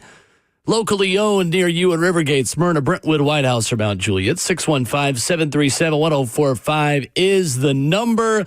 The Foster 5 this morning, if you missed it, will be available wherever you download podcasts. Right at the end of the show. Apple Podcasts, Spotify, and 1045thezone.com. Ramon Foster's top 5 hottest seats in the NFL. Brian Callahan at 5, Mike Tomlin at 4, Zach Taylor 3, Kevin Stefanski 2, and Brian Dable at number 1. At Ramona Will on Twitter, where you can answer our question on a scale of 1 to 10. How hot should Brian Callahan's seat be? Philip on Twitter writes in, it says, like the weather outside. Jay Lomas, Mr. Positivity on Twitter says, what is it? 6. What should it be? 3. What fans who don't realize the domino effect that firing him would have think it should be 11. I sort of agree with that one. It's at a 6, but probably should be a 3 because of circumstance. Like, I fully get that one. That right there is a very optimistic and positive person, just like his handle Mr. said. Positivity. Mr. Positivity. That is one way to do it right there. I really think that it's nowhere above a 5 for me. Just still because I think that the Titans have set the standard. This is a rebuild. And that when you're rebuilding and you're not immediately building an ultra-competitive win-now roster, you're building this thing for long-term sustainability. You're admitting that nobody should be fired when that roster doesn't win you double-digit games. And maybe they surprise us. Maybe Cam Ward is good enough to make all this a moot point, but it is the kind of conversation you can sit and have in the end of June when there's no practice, there's no significant developments to talk about, and you set these standards before the season starts. It's fascinating, though, looking at this approach because we've seen young quarterbacks hop into this league and just I think you mentioned it earlier. Nobody knew the Washington Commanders was going to reset as quick as Jaden Daniels allowed them to. It's that part of it. Nobody knew C.J. Stroud would mesh with a coach that could get the most out of him, and it resets them too. Like, you look at other organizations like Jacksonville, this didn't happen for. The Jets with Zach Wilson. And there's numerous quarterbacks that hadn't done this for their franchise. The question I have, and it's like, what's best for the Titans, too? Because I look at this situation almost saying, it'd be awesome. Reset this franchise and get it. Let's go 11 wins. I don't know how. Let's just go there, for instance. If you get 11 wins, does it actually harm the Titans more than it does help them? No. You don't think so? 11 wins is, I would do anything for because I'm thinking about all the one-year deals and guys that are on the last year of that contract, and you're almost forced to be in a position where you kind of buy in more the next year. Okay. Like I said, with the idea of... We got the money? You got ahead of schedule. Yeah, that's fine. I'd love to be ahead of schedule. You're fine with that pathway? Yeah, okay. Absolutely. Fine with being ahead of the schedule. Do you think Washington's upset they're ahead of schedule right now? Well, this is the only reason I bring this up is because the conversation of we want singles, not home runs every single time. Well, sure, but first downs, not touchdowns. But if I'm trying to hit a single and I run into a fastball and hit a home run, that doesn't mean I was trying to hit one. It means that I did because things went better for me sooner than I expected. Does it make you more aggressive going into free agency next year? Yeah. Okay. Absolutely. But I think makes players want to come here. It does, if you're but ahead of I schedule. feel like it speeds up this process more than where it should be for this team. Like, I'm with you. Like, to have You're talking the about surprise, sustainability. Sustainability is where I'm at with it. Well, but And the last 3 that have had good seasons have sustained it, meaning, well, Washington will wait to see, but Houston sustained it. Well, 11 wins is never a bad thing. No, it's never. But I think let's ask how, though. What would have to happen if you had 11 wins? It means Cam Ward's probably pretty dang good. Really good. So that is sustainability. Yeah. With the minimum, too. So both things can be true. The process can speed up while still remaining sustainable, because if you are ahead of schedule this year, something incredible has happened that makes this sustainable, right? I'm sure there's still a rookie wall that Cam could hit. There's still things that you got to adjust moving forward, but this team winning a lot of games this year would not be a bad thing. No, it would not be a bad thing, but you also find yourself into a replacement theory of, okay, do you re-sign Zeitler back? You try to find another one of him, or is there a young guy? If he plays well, because I feel like with 11 wins, everything must go well. Then, like I said, for me, it's the idea, does it somewhat disrupt the path of rebuilding? Sure, I understand what you're Tyler's in that conversation. You got Chig, that do you have to re-sign back after that conversation too? Like, there is a lot of questions of it being sustainable for the long haul if Cam Ward does take a huge step. We got the money. They got the money. What? Why not? We're talking about problems I would rather have than the problems we have now. This is true. These are champagne problems that we've not had the luxury of having in a couple of seasons. I just look in the recent history of saying we got the money, and two, saying, do you also overspend for guys because you think you're in that window? Well, right, but I'm more willing to overspend with an 11-win team than I am a 5-win team. Understood. A 4-win team, I just a think 3-win team. And it's the same in almost anything. Both presents problems for me that I think the 11-win season would detract from the actual overall sustainability of it more, because you're chasing at that point. I almost feel like defensively that's where Cincinnati is. They're chasing also at that point and leaning heavy on guys offensively. I mean, either way, any way you spin it, you just have to hit on more draft picks than you have over the last 5 years. That's that part. Regardless of where you're picking. And I don't agree that this team winning this year would be bad for them. The only way I think that is true is if you had a backup quarterback that was winning you games. Let's say in the scenario where Will Levis has to step in, Brandon Allen has to step in and wins you some games. If I'm winning games this year, I want it to be because Cam Ward is winning me games. So this season is judged upon what Cam Ward does. Which is the reason why I'm trading Will Levis in training camp and relying on Brandon Allen if my backup, if I have to have a backup. That's fair. Because if I'm winning games this year, I want it to be because my starting quarterback looks like a starting quarterback, not because a backup got me some games that don't contribute to the long-term health and sustainability of what this franchise is, because the future of the Tennessee Titans is Cam Ward. For the record, I'm taking the 11 games. Oh, yeah, of course. I understand the question you're asking and the devil's advocate of, does this team still need to be below 500 this year to get the draft capital to set them up for long-term, cheap, good football players? High-quality picks. Yeah. High-quality picks. I'd rather win games this year and have those problems, but I see the argument you're making. And one of the main reasons for that argument is Detroit, right?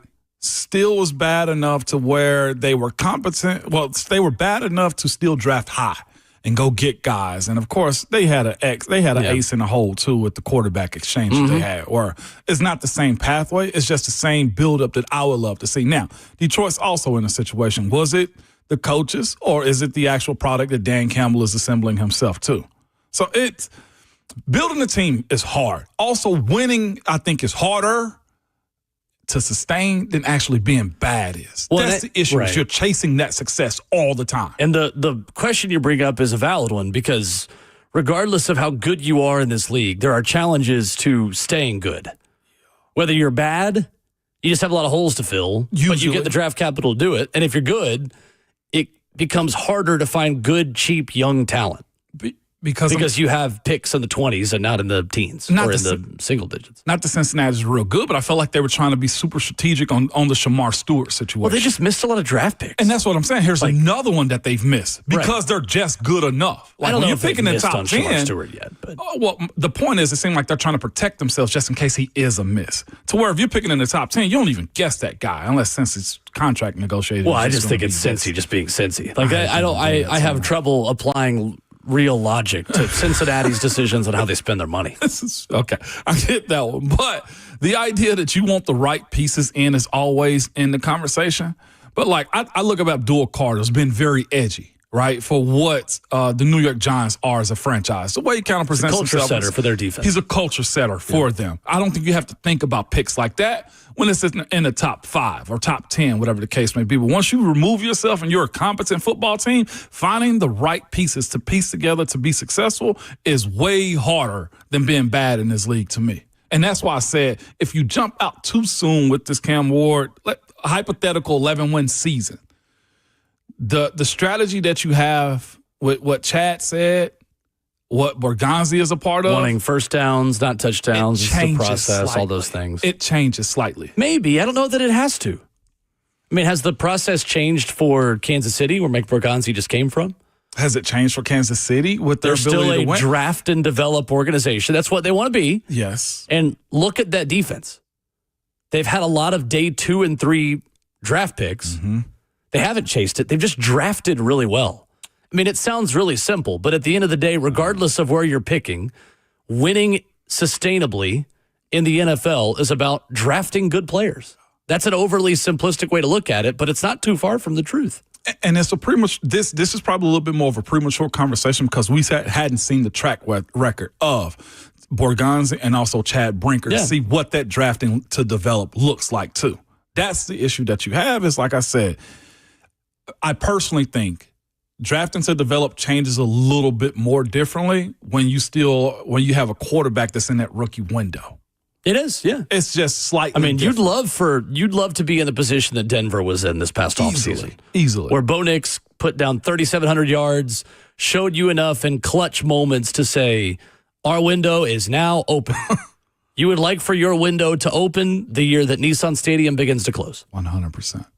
Coming up next, we shift gears back to college football this morning. We continue our spring and summer series previewing every SEC football program with a writer who covers that program. We'll talk some Florida Gators football. Mark Long of the Associated Press joins us next.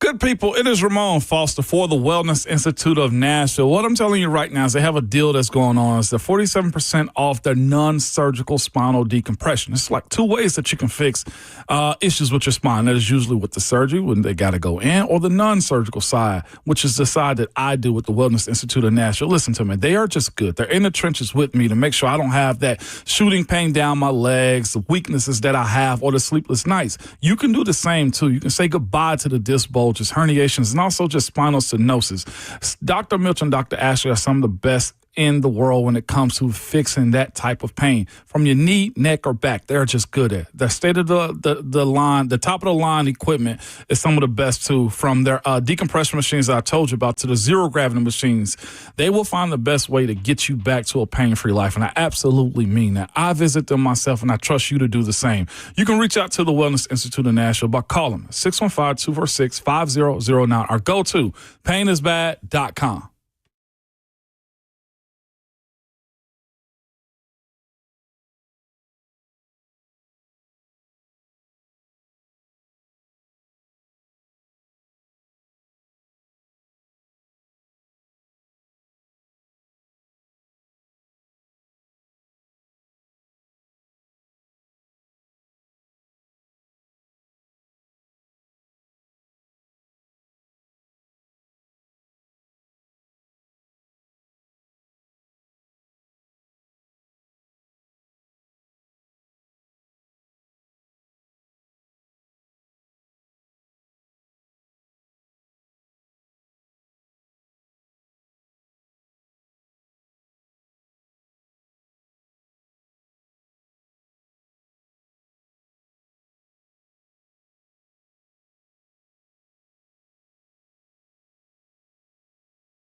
Ramon Will is fueled by Scooter's Coffee, locally owned near you in Rivergate, Smyrna, Brentwood, White House, or Mount Juliet, alongside the 11-year NFL veteran, Vol Network analyst Ramon Foster. I am Will Bowling as we continue our SEC football spring and summer preview series. And we are pleased to be joined this morning by Mark Long, covering the Florida Gators and covering all things Florida sports for the Associated Press down there in the Sunshine State. What's up, Mark? How are you? Hey, good morning. How are you guys? Good We morning. are great. And I'll tell you what, Mark, we are fascinated by this Gators team and program, how quickly things change, right, for Billy Napier and this team. Just how high are expectations, albeit with a very challenging schedule for this Gator squad moving forward into 2025? Yeah, sky high, actually. The highest they've been probably since maybe 2021. Certainly the highest they've been under Billy Napier. And, you know, DJ Lagway's got everything to do with that. 4-game winning streak to end last season has a lot to do with it. And then they just see, you know, there's some talent on both sides of the ball. There aren't many rosters. This is the crazy part. There aren't many rosters in the SEC that Florida fans would change with the Gators. I mean, they're just not. I mean, Alabama, Georgia, maybe. Texas, probably. But that's it. That's a really short list, and it just goes to show you that, you know, where things are at with the Gators right now. I mean, people are talking about, you know, forget the schedule. They're looking at this as, you know, a potential playoff team and maybe even a dark horse national championship contender. Mark Long of the Associated Press, our guest. So, Mark, starting with DJ Lagway, I know a lot of talk about his lack of throwing, the shoulder health, all of those things through this offseason. How much confidence is there around the program in his health and his availability moving forward to the summer into the fall? And where can he take the next step and go from potential that he showcased through that stretch run last season to maybe being a dark horse contender to be in New York as a Heisman Trophy candidate? Yeah, a lot more confident now than they were 3 or 4 months ago. This was a guy who, you know, had some shoulder pain, played through some pain last year, didn't really say much about it, which, you know, shows a little bit about his, you know, who he is playing through that. And then waited until really right before spring practice began to tell coaches that, hey, by the way, I'm hurting right now. So, you know, from that standpoint, not ideal. They probably would have had shoulder surgery for him right after the season back in middle of December had they known that he was experienced this and they had, you know, gone in and looked at it. But then when it's, you know, it's late March, early April, all of a sudden then they're like, oh, you know, surgery's not the best option right now from a season standpoint. So they're going to wait, you know, and gave him some time off. It sounds like he recovered well and will be fine. But, you know, nobody will really know until the season starts, really, maybe even fall camp when he's throwing every single day. But he's got, you know, for a guy who got as much hype as he did last year and winning those 4 games down the stretch, I mean, his numbers were pretty pedestrian, you know, 2,000 yards passing, 12 touchdowns, 9 interceptions.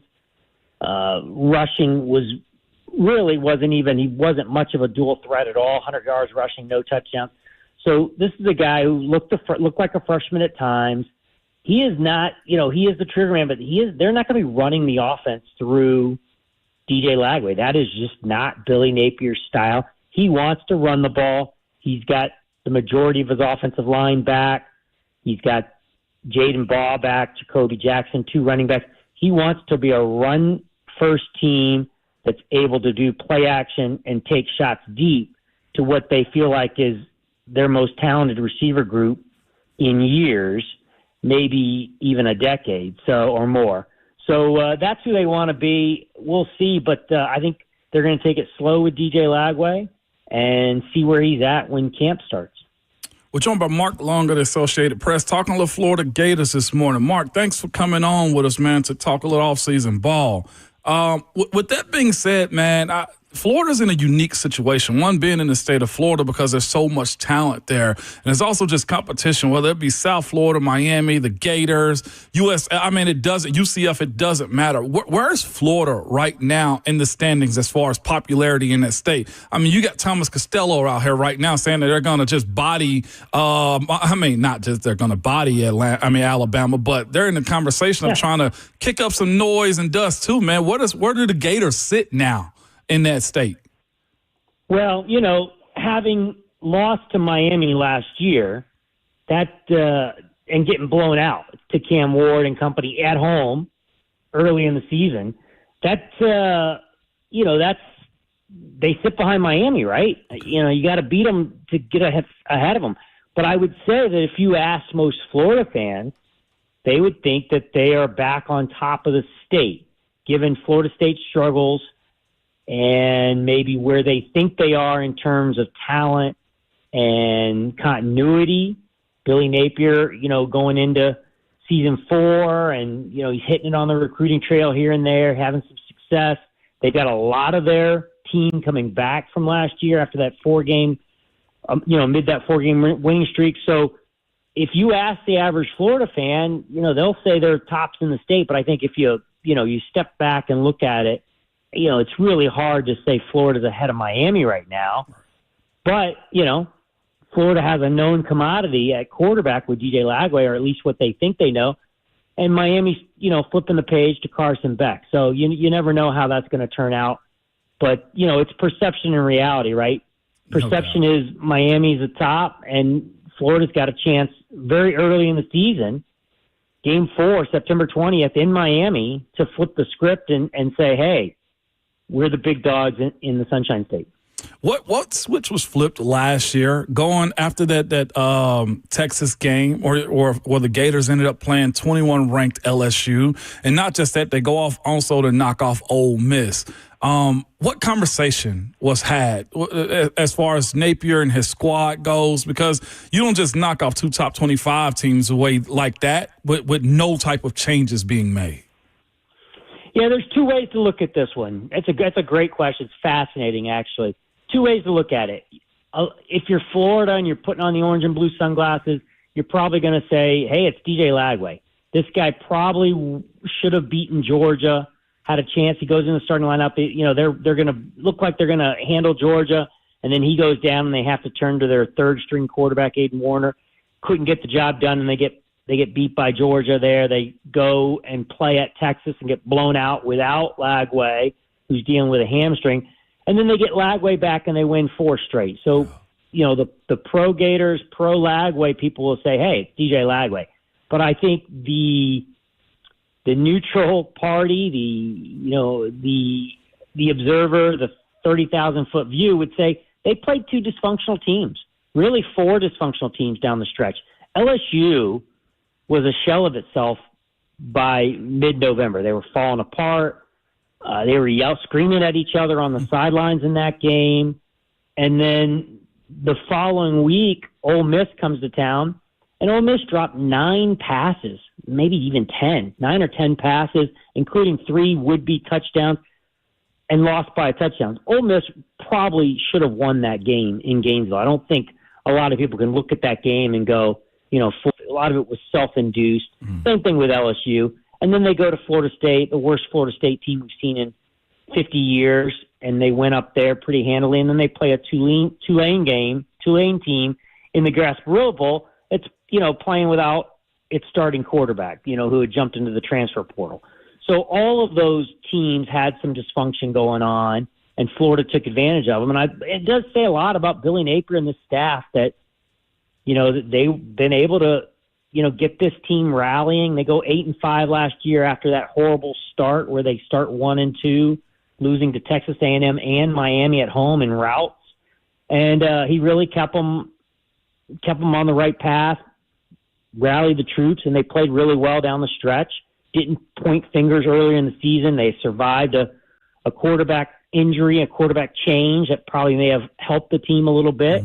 And they really rallied around Lagway. Now, the big question is, Napier didn't do a ton in the offseason, right? He kept his two deep is pretty much what it was last year, and they are really, really banking on the team that played those Final Four games, the team that won Final Four, their Final Four games, the team that has the longest winning streak in the SEC, by the way. They're banking on that team showing up week one and picking up where they left off. Mark Long of the Associated Press covering Florida Gators football, covering all things Florida down there in the Sunshine State, joining us this morning.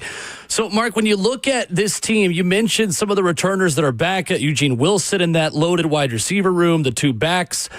Who becomes a household name this season that isn't today, in your opinion? And what is the strength of this team? Kind of a two-part question overall, you think, when the dust settles by the end of 2025? Yeah, I mean, it's going to be Lagway, right? Anybody who doesn't know about this kid will find out. He's going to start the season as in the Heisman race. It's going to be Lagway. But for the people who have never watched Florida play football, they're going to see a team that's got a lot of talent up front, and you've got two backs who are pretty interchangeable, and then a ton of receivers who can get deep and make plays down the field. I think that's what you're going to see. And then my guess is you're going to see a defense that looks like it knows what it's doing. And it didn't look that way early last season. But they're running the ball, play action, deep passing, offensive line, and then they think they're going to play solid defense. They really do have all the pieces in place. When you look at the number of returning starters, the continuity in the offense, continuity in the defense, they've got the pieces to be good. I don't know. I mean, again, a lot of it hinges with Lagway. What is he? 12-9, as we talked about, 12 touchdown passes, 9 interceptions. It's not like he set the world on fire last year, but there are super high expectations for a guy who barely scratched the surface last year and then, was injured most of this offseason or nursing an injury. So, I don't know, but I'll tell you what, the guy to watch, the guy everybody should circle and put on there, this guy could emerge, is Dallas Wilson. True freshman, but he was a stud in the spring game, a stud all during spring, uncoverable. I mean, people saw him and said, oh my God, he's the best receiver. People inside the building saying he's the best receiver on the team already, and he's just been here a few months. Finished with 10 catches for 195 yards and 2 touchdowns in the spring game, and nobody could cover him. And they think there's some of that's going to carry over into the season, and this kid could be as good a freshman as we've seen in the country. We've seen some really good ones the last few years coming out of Ohio State. They think he could be right in that mix. Wow. It's so refreshing hearing actual spring game stats, first of all. Let that be a lesson to coaches everywhere. Guys don't immediately transfer just because they have 10 catches in a spring game. Mark, last one from me. But when you look at Billy Napier and just the way that he's kind of survived a lot of the chatter and a lot of the hot seat stuff, and a lot of fans wondering what Lane Kiffin was up to in Oxford over these past couple of seasons. How did he do it? Maybe a simple question that has a pretty complex answer, but overall, how have you seen him kind of find that balance of adjusting and learning on the job while also staying true to himself? Because it feels like, Mark, that's been the conversation. He has a blueprint on how he wants to build this thing, and it's going to take some time, but he is going to still do things his way. Yeah, you know what? It's about patience and kind of not panicking, because we all know college football has changed dramatically. Billy Napier walked in and they moved the goalpost on him, 10 times in his first year. So the guy had his formula, and he thought, he said, hey, this is going to work if I can stick to this plan. And then everything changed, right? Paying players, transfer portal, all these things made the job infinitely harder. And to his credit, he's stayed very patient and stuck to his methodology. He's got a system, and I actually think Billy Napier is built perfectly to be a coach in this current system, the current setup, almost a pro model. And not to say that Billy Napier, I'm not trying to say Billy Napier's an NFL coach. I'm just saying, this is the guy who's not going to panic. He's not going to pay somebody who walks in his office and demands more than what his system says so. He's got a board, and they've got a salary cap and for every position and for years of service, all those things, and he sticks to it, and it's kind of, who he is, and it says a lot about, how he was raised and kind of his belief in himself. And he's lost a lot of assistants. He's turned over, assistants on both sides of the ball. There's not a lot of continuity from that standpoint, but there is a lot of continuity in Napier leading the way here. And, I think almost I would say college football has come to Billy Napier more than Billy Napier has moved, and adjusted to college football. I think, he's kind of stayed the course and thought, hey, this is where it's going to come to, where it's going to land, and it's kind of landed in that direction, and the Gators got a chance to benefit from it. I'll tell you what else they're also benefiting from, and that is the NIL era. And not just you guys, everybody, man. I saw an article where Ben Chase was named NIL Director of the Year. What is Florida doing that is unique to allow them to capitalize on signing the athletes that you have on campus, but also the ones that you're bringing in? I know it's Florida and the sunshine and everything else, but I feel like this day and age, you got to have a little bit of uniqueness on how you bring these athletes and keep them on campus. Sure. And you know what? I think a lot of it is there's some consistency there. And we talked about the staff and Billy and whatnot. Again, very consistent in the approach in terms of this is who we are. This is the money we have to spend. And we're not going to, change it dramatically for one player or two players, whatever. They've just been really solid in their approach. And, it's not willy-nilly and it's not, up and down, helter-skelter. So from that standpoint, I just feel like that has, kids they want some structure, right? Everybody wants, they want clarity, right? And you can give them a little bit of that nowadays, financial clarity, position group clarity, depth chart clarity, all that. And I think Billy Napier is very open and honest about that. And I think it pays off. And, I know kids may not appreciate it, but I know as a parent, I know their parents appreciate that, right? Yeah. You want to have some sort of structure in a very unstructured setup right now in college football. Billy Napier, I think the key is, them and that whole program has been able to offer some sort of clarity in a very unclear situation the last few years, and I think it's paying off. Mark Long has been our guest, AP Mark Long, where you follow him on Twitter, talking Florida football this morning. Great stuff as we continue to learn a little bit more about every program this offseason in the SEC. Mark, I really appreciate the time. I hope to do it again soon. Thanks so much. Absolutely. Sounds good. Thanks, guys. Yes, sir. Mark Long with us here this morning on Ramon and Will, and that was great. That was great. Really, really good stuff. And I think speaks to, Ramon, what we have thought from our perspective. Regardless of how tough the schedule is, there are major expectations at Gainesville this season. Very much so. And I looked at their portal class, too. It was a bunch of guys that didn't really play from what I saw. Mm-hmm. They retained a good bit. And as he just said a second ago, the ability to be stable, to have the same thing show up again and again makes you a good team, too. I'm interested to see, because he gave us some reasons why they won those last four. Mm-hmm. When it's good versus good, how does Napier do it? Because they got to go to Ole Miss and to LSU also. It's a total gauntlet of a schedule. Oh, my. And again, it's one of those situations where 8 wins might be good for them, but you feel like they have a playoff caliber roster in Gainesville this year. You start with LIU in week 1. I'll be honest, LIU, where even is that? I'm guessing Long Island University. Long Island University. Long Island University is correct. That's a new one for me. I'm not going to lie to you. You serious? Yes. Oh, well, there it is. Long Island University, South Florida. That's not a pushover. No Ask Nick Saban in Alabama. No. At LSU, at Miami, September 13th, September 20th. Texas comes to town. At A&M. Mississippi State at home. Georgia in Jacksonville for the cocktail party. Yeah. 2 straight road games, so 3 weeks straight away from home. 2 Lexington to play Kentucky. 2 Oxford to play Ole Miss. Tennessee goes to Gainesville for a likely night game in the Swamp, November 22nd. And then you get Thomas Castellanos, the Panhandle Pavia, and Florida State coming to town on November 29th. The Panhandle Pavia. It's not as bad to me as Oklahoma's schedule. But to me, it's the second toughest schedule in the SEC. I'm with you. 8 wins, leave Napier alone. Like, absolutely. Looking at that, like Texas has to come there also. Like this isn't a cakewalk. Absolutely.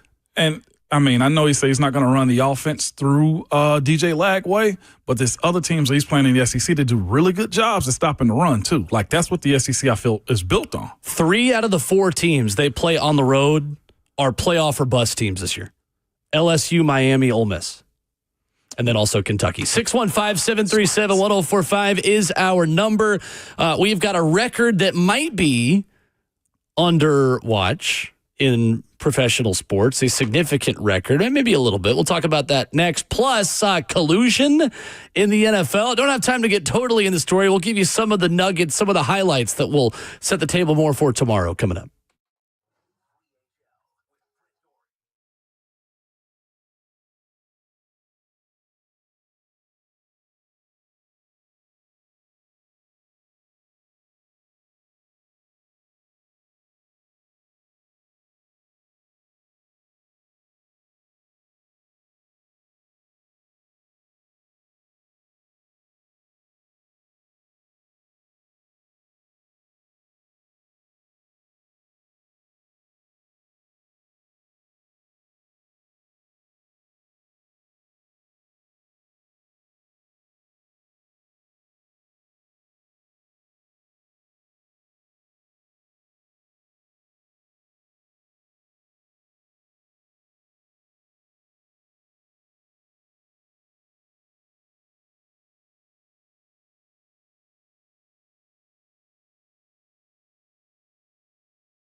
Wrapping up the show on Ramon and Will. We're fueled by Scooter's Coffee. We are caffeinated and opinionated for just a few more minutes in your morning. Ramon Foster, do you have any idea how many home runs Cal Raleigh has this year for the Seattle Mariners? Cal Raleigh has, I think I may have saw it this year. Yeah. Is it 29? He has 32 home runs. 32. We as a sports show and as a sports fandom are not talking about the scaring of the home run record, perhaps, maybe, Well, just perhaps. I don't like know. Judge and others got close early, and then All-Star happens, and then it kind of wanes off a little bit to that same point, That's though. But fair. Yes, I'm with you. of Record that is mindset. 73, to be fair. With an asterisk beside it, too. Well, yeah, 73 with an asterisk. 73 with an asterisk. There's a lot of asterisks on the single season home run. Somehow we leaderboard. still recognize them, The right? best home run hitter that's not related to steroids is still Aaron Judge with 62 a couple years ago. Cal Raleigh, can you do us a favor? Can you wrap this up before college football season? What? The cutaways. This just in. We interrupt this coverage of a football game you care about for Aaron Judge hitting. Thankfully, Cal Raleigh plays for the Mariners and not the Yankees. Nobody cares about the Mariners. West Coast time. Outside of Seattle. Let's just be honest. It is one of the more forgettable baseball franchises because they're not good. And since Ken Griffey Jr., I like baseball. I love baseball. Outside of Ken Griffey Jr. and Ichiro, the Seattle Mariners have not exactly been a beacon of good baseball.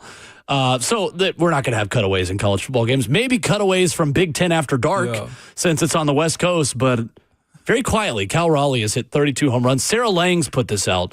Does a great job doing baseball coverage and looking at things from a numbers perspective. Most home runs by a primary catcher, Ramon, before the All-Star break. Mm-hmm. Cal Raleigh already has the record. Dang. 32 home runs before the All-Star break by a primary catcher. 32 homers in 76 games. The previous record was Johnny Bench in 1970 with 28 home runs in 87 games. What a name. Before Johnny the All-Star Bench. break. Ivan Rodriguez had 26 in 2000 before the break. Cal Raleigh has 32. That's huge. But again, nobody's heard about it on the East Coast. That's right, because it's happening in Seattle. Because it happens in Seattle. Also, I'll be remiss too. I'm a dog if I don't mention Randy Johnson. Like, come on, those are the top three out of Minnesota. I mean, out of the Mariners organization. Well, I just think of Randy Johnson as a Diamondback. You do? Yeah. Heck no. Yeah. You know why I do? Ken Griffey Jr. Baseball, the video game. Randy Johnson was gas. But in my lifetime, he was a Diamondback. Oh, no. Because I was born in 1997, and he became a Diamondback in 1999. Well, there it is. Yeah, he's a Mariner to me, man. Like, he was 10 years in Seattle, 8 years in Arizona. So you didn't even see A-Rod with the Mariners? No. Okay, well, never mind. Moving on from the conversation, Will. Moving on from the conversation. But I'm Randy Johnson with that one, too. With that being said, it sucks because we're in the dead heat of, like, baseball season, and it just doesn't generate enough. Like, how long does this last also with the home runs that he's chasing? I'd love to see it broken. Sure. But we're talking about 74 home runs. We're talking about the son of a former Tennessee baseball head coach. This is Todd Raleigh's son. Is it? Yeah. Well, there it is. Todd Raleigh, who followed Rod Delmonico, who preceded Dave Serrano. Wow. Who preceded Tony Vitello. Who preceded Tony? That's actually pretty doggone sweet. Again, for people who doubt, there were Tennessee baseball fans before Tony Vitello came around, and I was one of them. Yeah, I mean, I showed up to a couple of games just to stake my claim. Oh, man. Anyway, elsewhere, final 2 minutes of the show. We don't have time to really dive into this. And the Buck Rising show, I imagine, will, and Cover 2, Blaine and Zach, and 3HL. Pro Football Talk and Pablo Torre. And Pablo Torre finds out. Pablo Torre just taking a flamethrower to many things in his podcast. Does a great job as an old school journalist. 61-page collusion ruling in the NFL is now public, includes never before disclosed details about specific player negotiations, including most notably Lamar Jackson's protracted talks with the Ravens. There is little question that the NFL Management Council, with the blessing of the commissioner, encouraged 32 NFL clubs to reduce guarantees in veterans' contracts. At the March 2022 annual owners meeting, the NFL and NFLPA have concealed this. It is now public. There is collusion in the NFL and Ramon, we have no time to talk about this today, and we'll get into don't. a lot of it tomorrow. I personally say it's just way worse on the PA.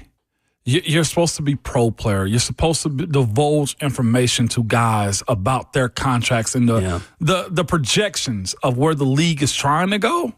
They failed in that one, in my personal opinion. Much more on that tomorrow, plus a loaded lineup tomorrow morning. We will have Rhett Bryan with us early, 7 o'clock. You hear Rhett with us tomorrow. Steve Palazzolo, the 33rd team, joins us at 8:20. And Ron Slay on a Wednesday. A Wednesday Slay Ride because he's got a pretty big day Friday. Yeah, he does. Will not be available to us. Ramon, send us home. Man, you know how it goes. Good people at all times. Your Twitter fingers and your mic are always hot.